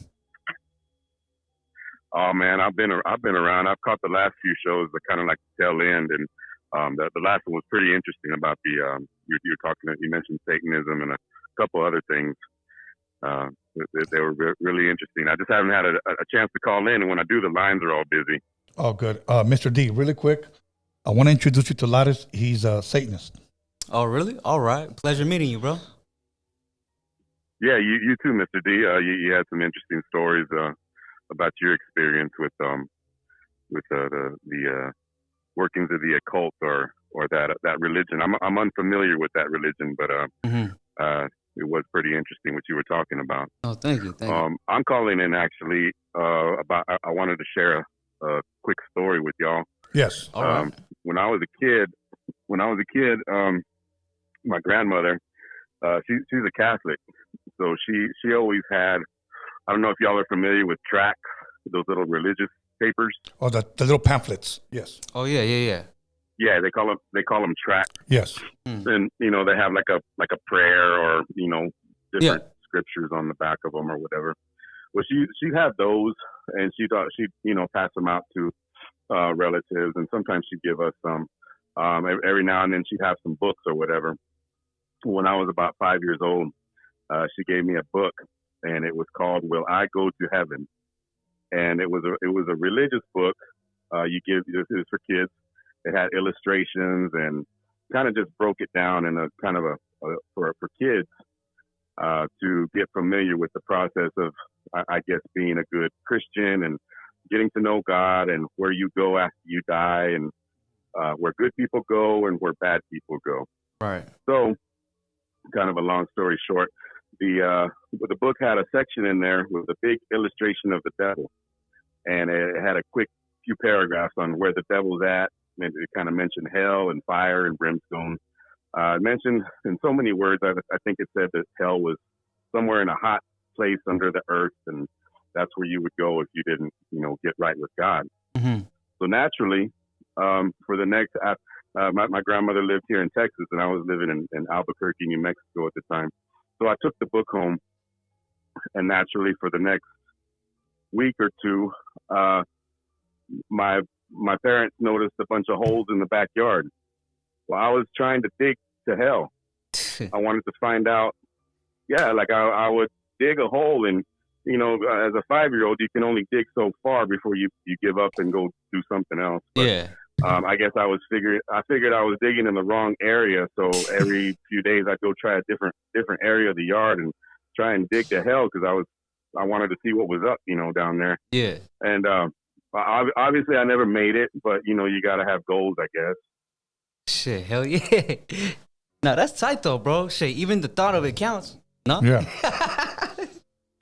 Shit. Yeah, I mean, as a kid, you don't know how serious to take these things, but sometimes you take them a little too seriously. And I don't know if I would have been prepared, to meet whatever was down there had I reached hell. But it was just a quick little anecdote I wanted to share with y'all. And all good, man. I appreciate that. Lattice always has good stories. Sometimes that's what religion will. That's the fruit of religion, Yeah. Absolutely, bro. Thank you for calling in, Lattice. Greatly appreciate you, man. No, thank you for real. Thank you for taking my call. Talk to y'all later. All good. So peace, bro. Kind of remind me of that movie Holes. Remember that movie Holes? Oh, hell yeah. Hell yeah. Okay, here we go. Call it your name and where are you calling from?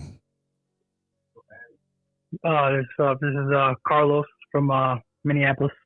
Carlos, how are you doing tonight? Man, doing well, doing blessed. Enjoying the show right now between you and Mr. D. All good, all good. Do you have a question, a story, or complaint? Yeah, I have a quick question. What's up, D? I'm the one, who I run the fan page. What's up, bro? I know what we're supposed to do. What's up, man? I know we're supposed to do a feature. I know we're supposed to do a feature soon. I know you're busy, man. I'm not pressing this. We get to it when we get to it, man. For sure. No, for real. I have a question. What's up? Yeah, but I just wanted to know if I could just spit this verse for you real quick. It's for the feature. It maybe take 30 seconds of the time. All right, go ahead. Okay, well, hold on. We rarely ever do this, but I'm gonna allow it this one time, bro, because this is freaky tales, not freaky verses. Okay. I know it's a freaky verse. It's a freaky verse. I ain't gonna lie to you a little bit. Okay, but look, I'm gonna tell you right now. I'm gonna tell the live chat that if it's fire, put flames. If it's trash, put tomatoes. Okay? But I got a feeling it's going to be fire. So I can get. Let's go. Do your thing, bro. Go ahead. All right. Now, as I wake up in the morning and I'm looking in the mirror, something isn't right and my body looks disfigured. My body has no soul and I'm looking in my eyes and something isn't right. I think my heart is filled with lies, parallel lies. By the fear that seems to haunt me. I don't want to die, but that's the only thing that wants me. Talking to the Lord and I'm reaching for his hand, but the devil's right behind me and he tells me I'm the man. What's the plan? I grabbed the knife off my nightstand and pointed to my brain, wanting to end the suffering, but it's a start to the pain. I'm lost in the game. God holds the weight, but the devil owns my name. What a shame. Trying to make it to tomorrow, giving them the figure while I'm swigging out the bottle. My gun is by my side while I'm walking through the shadows. Evil always lurks and I'm strapped up like commando. The spirit's talking to me and they're giving me the path, but at the end of the road, it's only filled with evil laughs. Hey, you know what? Let's give him a hand clap. Let's give him a hand clap. That was tight. Okay. That was tight. Okay, That's Alex. Right now, it's coming in. Do we got tomatoes or fires or both? Yeah, the trolls are trolling and the fires are fire.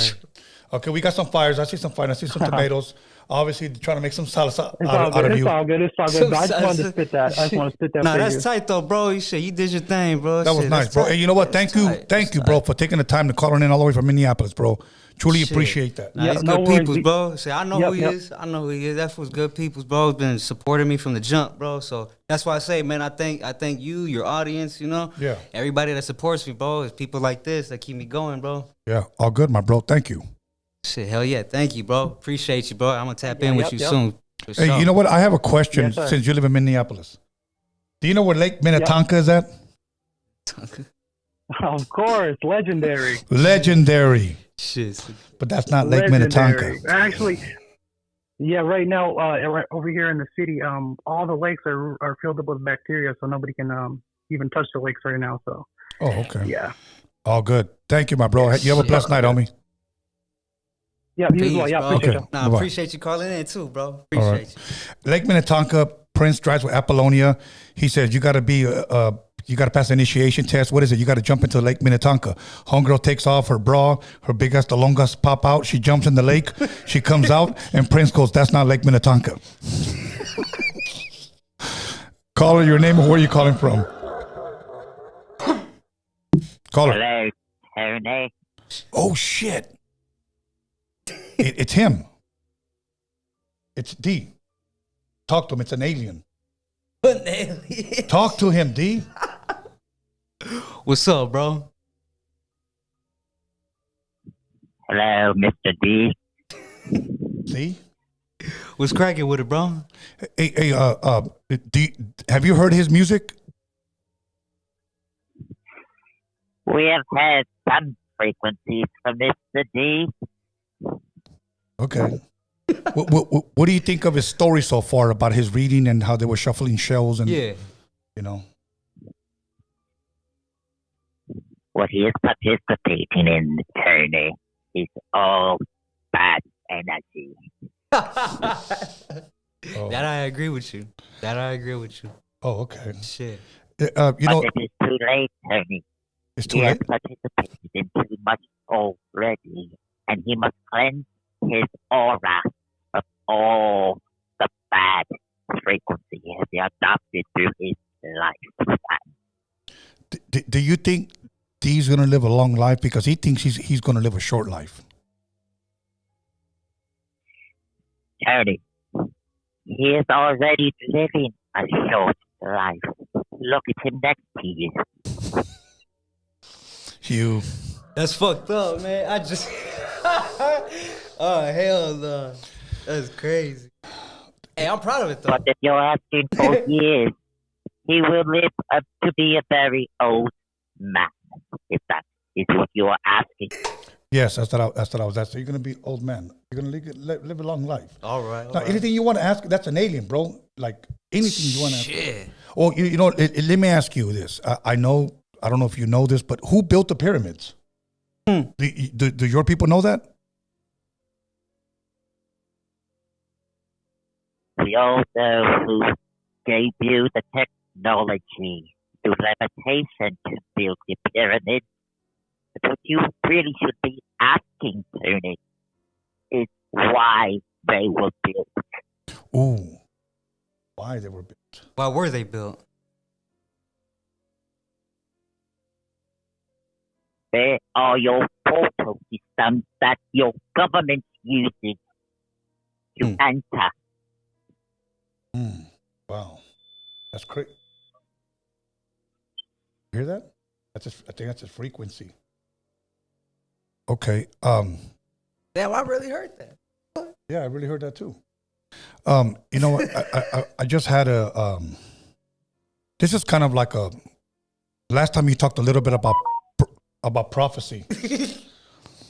Let me ask you something. Is the Antichrist alive right now? The Antichrist is a figment of your imagination, Tony, but more of an energy that will be produced sooner than you think. Tony. Are we living in the last days? There are no such thing as last days, Tony, but only reproduction through your lifespan. You never actually die, but you reincarnate. Because that's what Mr. D believes. He believes in reincarnation. So I guess he's onto Very something. right. He's onto something. Okay. Shit. Mr. D is a young man full of a lot of wisdom, Tony. And he produces some of the most vibrant frequencies. We also listen to some of his vibrations over here. Wow. Now, he doesn't believe, since you know a lot, he doesn't believe he's going to have children. Do you see children in his future? I do see children in his future, but he must produce the right energy to produce them. And right now, he is giving too much of his aura to other people. He shouldn't. Okay. Wow. Well, That's funny. That's pretty interesting. Yeah. You know, I say that's some pretty good timing right there. one last question before we let you go, because we're reaching the 5-minute mark. Should he go back to the Babalao? He should not entertain that frequency vibration at all. But he must produce more of his energy to overcome the lower ones. Tony. Hey, man, thank you for calling in. I greatly appreciate you. I know you come from light years away, and I thank you for calling Freaky Tales tonight. Appreciate you. Do you know we listen to our own music up here, Tony? Really? I would like to hear what Do you that know sounds what like. we call them? What do you call it? We call them Neptunes. That was a good one. That was a good one, man. Oh, shit. Thank you. Thank you for that. Greatly appreciate you down here. Shit, that's pretty You hear fucking that? crazy. That's crazy. Oh, he hung up. Mr. D. Here. Yeah, he hung up. Okay. That's crazy. All right. No, that is crazy. It's funny you said that. Okay, here we go right here. Caller, your name and where are you calling from? My name's Jose. I'm calling from Florida. Jose, how you doing tonight? I'm hanging out, bro. I tuned into the show kind of late, but I tuned in when the guy was speaking about like the witchcraft and the voodoo and all that. Yeah. And I wanted to touch up on it real quick. I'm Cuban, bro, from Florida, so that's been part of my life since I was a kid. Yeah. And I got away from it, bro, because as a young adult, like 19 years old, I went and did some of the ceremonies. I got my mano rula. And then they told me, you know what I mean? Like, it's been part of my life. They told me I'm an evil Chango. So just pray to Chango and ask him for what you need, and he'll give it to you. Just, you know, with a promise, you know what I mean? And I did that, bro, after I did my first 2-3 ceremonies. I did that, and I shit you not, bro, like 3 months later, not even 3 months later, I met a guy, bro, and he kind of like owned a few businesses and shit. And he started paying me from like $800 every 2 days. He's like good, like doing courier stuff, like giving me crazy money, and like $3,500 a week. I got up to like $3,500 a week, and I was able to save up, like, no lie, bro, like 120 grand within like a couple months, not even, from like dead broke. And the money just kept coming. Like, I had like a good amount of bread, bro, like 80, 90 cash and like 60, like 45 to 60 in the bank at different times. Plus the income kept coming in. And my promise was, I needed some money. And if I got more money, I'll finish doing my other ceremonies, which is Santo plus Santo and Ifa, and with the money that I make, I'll pay that off because it costs a lot to do it. And the minute that I started spending the money on different things, I bought 4-wheelers, I bought cars, I bought chains.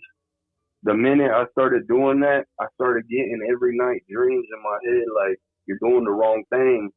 And like, it happened for like 2-3 days, and I kind of ignored it.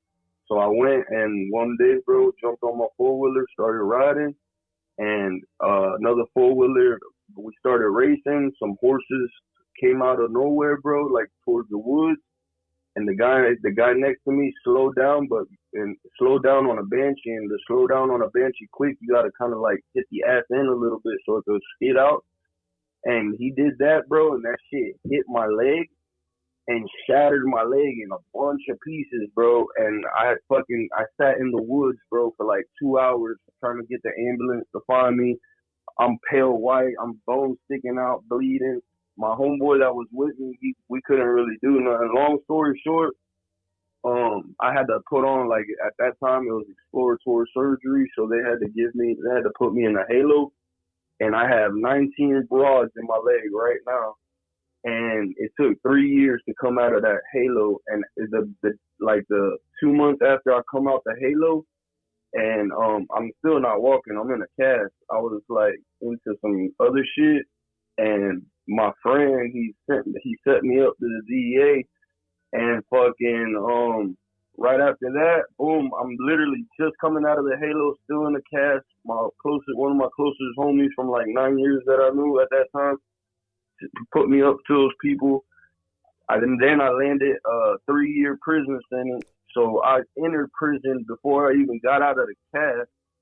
And then I went to prison. I got out of prison. I started doing the right thing, working on my own lawn care, cutting trees, all that shit. Not even 6 months of building up that business, I got hit by a car, broke my other leg. That's what I'm telling you. Stay away, bro. If you're not, like, I would tell anybody, dog, like, I respect it. I respect it with everything. I know it's real. I know it's true. Caller. Press pause right there. I have to ask you something because here's what I'm getting. Yep. It's like, okay, I don't want to use the word join this religion, or maybe you were a part of it, maybe you attended a ceremony. Then it sounded like you were getting what you wanted or what you needed, and then it comes at a price. Is that kind of what you're saying? Yes, sir. Yes, sir. Exactly what I'm saying.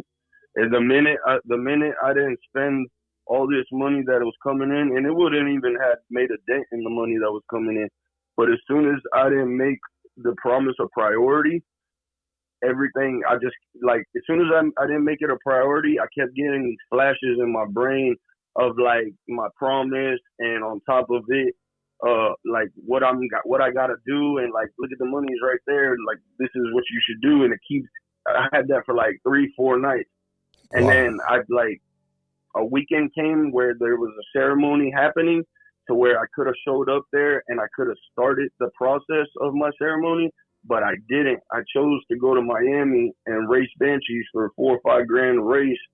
And that next morning, I got cracked like that with one of my legs. Wow. And then the process of before getting even out, bro, I was already, and not even, it's so deep, dude, that I suffered, dog. I was literally in the woods for like an hour and a half, pale as shit. My legs snapped. My homeboy's freaking out. Finally, when I get through all the woods and the white rocks and all that shit by Rancho Ngoyo, people from Miami, if they hear that, they're going to know exactly where I was at. I was in the white rocks back there. As soon as I get out of that, we get to the front where a fire truck, all them people could come get me. I called the 911. 911 sent a fire truck. The fire truck got there, bro, and I swear, the fire truck got there, no ambulance, and they're like, we need to put this splint on. Boom, boom. They put the splint on and they say, look, we can't carry you in a fire truck, but there's an ambulance on the way. And we got a bigger emergency. We got to go right up the street. Swear, bro, they told me this. And they drove up. They left me there with a splint by myself with my homeboy.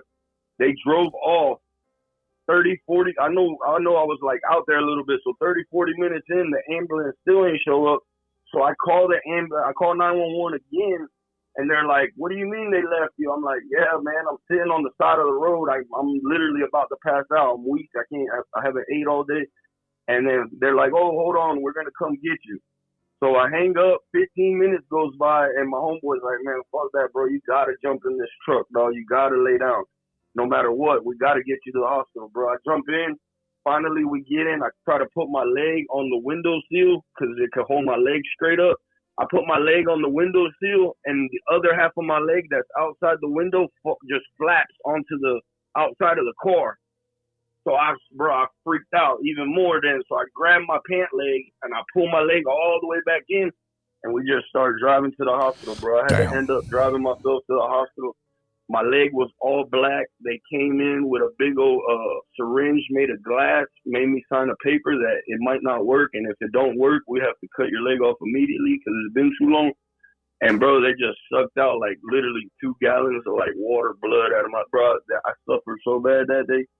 It was crazy, bro. And the crazy part is when I got out of prison and I started doing right, and next thing you know, I start running my business. I get 100 customers. And it's good in Florida because, you know what I'm saying, they pay good. I got up to 100 customers. I started getting, like, similar, like, flashbacks, but not flashbacks, kind of like a deja vu gimmick. And then, boom, a car hits me at, like, 9 o'clock in the morning. Car hits me, breaks my leg. Wow. They put screws all in the other leg, too. Okay, look, we reached the 8-minute mark. First and foremost, I want to end with this. You don't mess with that still, right? Yep. No, do you still mess with that religion? Can you hear me? Yeah. I can't. No, I stay away from that religion now. Okay. I respect it, but I stay far away from it. All good, my bro. Because you only got 2 legs, so be careful, my bro. 100%, brother. Have a good night. All good, my bro. Thank you. I got 2 legs and a kickstand. But anyways, that was a weird ass story. But thank you, my bro, for calling in. Fuck, D. That shit sounds brutal. Fuck. Once he brought up the Halo, I was like, You know what? We're gonna end it right there. That was the last call. We can't top that phone call. So plus it's already time. D. Okay. I want to ask you something, D. what's up? Are you gonna go back for another reading, bro? No, I don't think so. This was a long, actually not even that long ago. It was probably like 2 years ago. But I probably haven't even thought about going back since I seen the movie Sinners. Really? Yeah. Yeah. So is that movie Sinners good? It's actually pretty good, aside from like kind of like the Hollywood gimmick of it. Like, Okay. The Hollywood side of it, yeah. Yeah, it was all right. It was actually pretty good compared to like the other shit I've been seeing recently. Right. Pretty good fucking movie. All right, you guys, no more phone calls. So, I'm just going to keep, Alex, do we have anything? Okay, yeah, take off the number. Okay, so go ahead and... Okay, Lisa Duran Carrillo dropped $4.99. She said, "Yay, freaky time." Yes, thank you. Los 2212 dropped $4.99. They said, "Can we talk about how he wrote Watch Your Back, and you guys wanted the title your album Black Magic?" Well, okay, we'll come back. We'll bring him back and he can answer some of those questions. But I know Black Magic, you had came up with that when you were working with me still. Right. Now, if I got it right, just correct me. I know the magic part was the wizard part with right, me. Yeah. Okay, Black Magic, and then we were going to come out with our own album cover and everything like that. Mm-hmm. But then again, it got derailed by Santa Muerte. But anyway, go ahead. Anyways, go ahead. Spiced Bitch dropped $1.99. Spiced Bitch? Yeah, spiced. Spiced bitch. She's spiced. Okay. Yeah, and then she dropped another $1.99. She said, "Love you, Mr. D." Flames. Oh, yeah. All good. She loves you, Mr. D. Yeah, that's my niece. All good. Yeah, I love you too. Thank you. Spiced. Good. That's it, Alex? Okay, D, anything you want to touch on before we go? Well, the only thing I would say is pretty much couple shout outs pretty much. Yeah, go for it. First and foremost, thank you again. Once again, thank you for having me. Thank you to the audience. Thank you to everybody that supports me and supports the dream. Still believes in my music, even though I might be slowing down, whatever. I still appreciate the support, the belief. Goes a long fucking way. Always support your fucking friends. That's without a doubt. I want to say thank you to my brother. I want to thank Burnout for the Nella chapter. I want to thank everybody else that's been with me rocking since the beginning. My little brother, Demon. My other little brother, nephew. Fucking, I don't know if you guys want me to shout out your neighborhoods. Fucking, whatever. No. Freaking neighborhood. No. Yeah, all right. But aside from that, that's pretty much it. I would say that.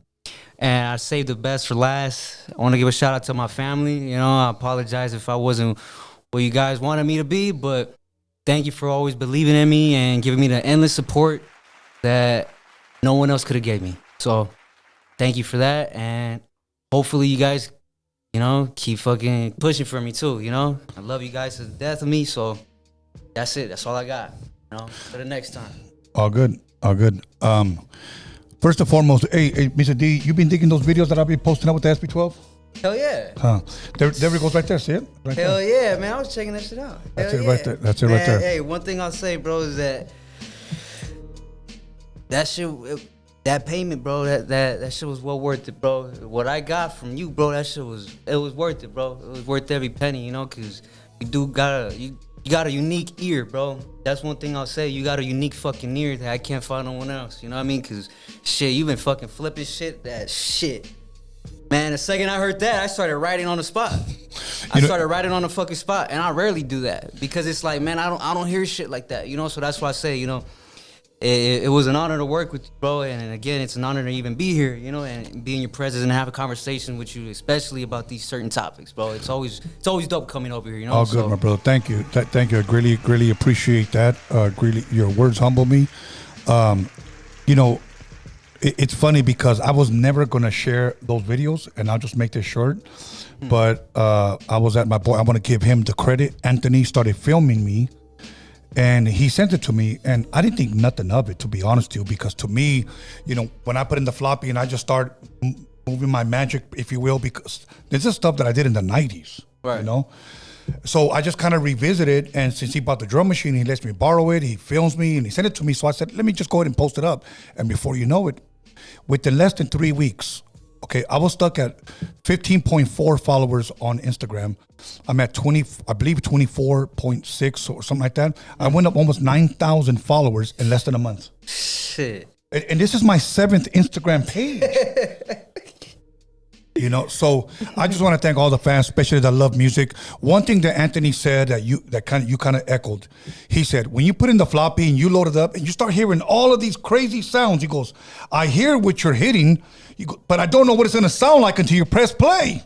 Right. He goes, and then it just, you have a weird ear. And I was like, I was born with it. So anyways, you guys, Freaky Tales Sunday. We're coming back Sunday. Okay, I want to thank Mr. D. I want to thank you guys. Smash that like button or just smash her tonight. But anyways, so once again, everybody who decided not to be on the live chat, everybody who is in the live chat, we're all having fun. Once again, if you didn't get a chance to call in tonight, you'll get another chance Sunday with a whole new topic. We'll be back. We're trying to do it twice a week because I know you guys love it. We're trying to build this channel like we did my other platform. I'm up to 118,000 on the other platform. This one I'm only 17,000. So let's make this one grow because this was more universal topics. Okay, somebody did Los 2212 job 199. Just work together again. I'll fund it. Reach out to us. Reach out to us. Reach out to us on Instagram. Reach out to us, Los 2212. You know, because all we need is that right there. Yeah, that's it. Shit, my ears, your lyrics. But honestly, we're gonna have to keep our circle small. Oh yeah. You know what I'm saying? Where like it's just me and you. Literally. I have fingers left over. Literally. So anyways, okay, you guys, we're out of here. Much love and respect. Thank you to the Jedi. Thank you to the alien that called in. Oh yeah. Thank you for that, man. I appreciate those words too. Yes. They're perfect timing, all right. Tell you that much. He's been here many millennia. Okay, we're out of here. Take us away, Alex.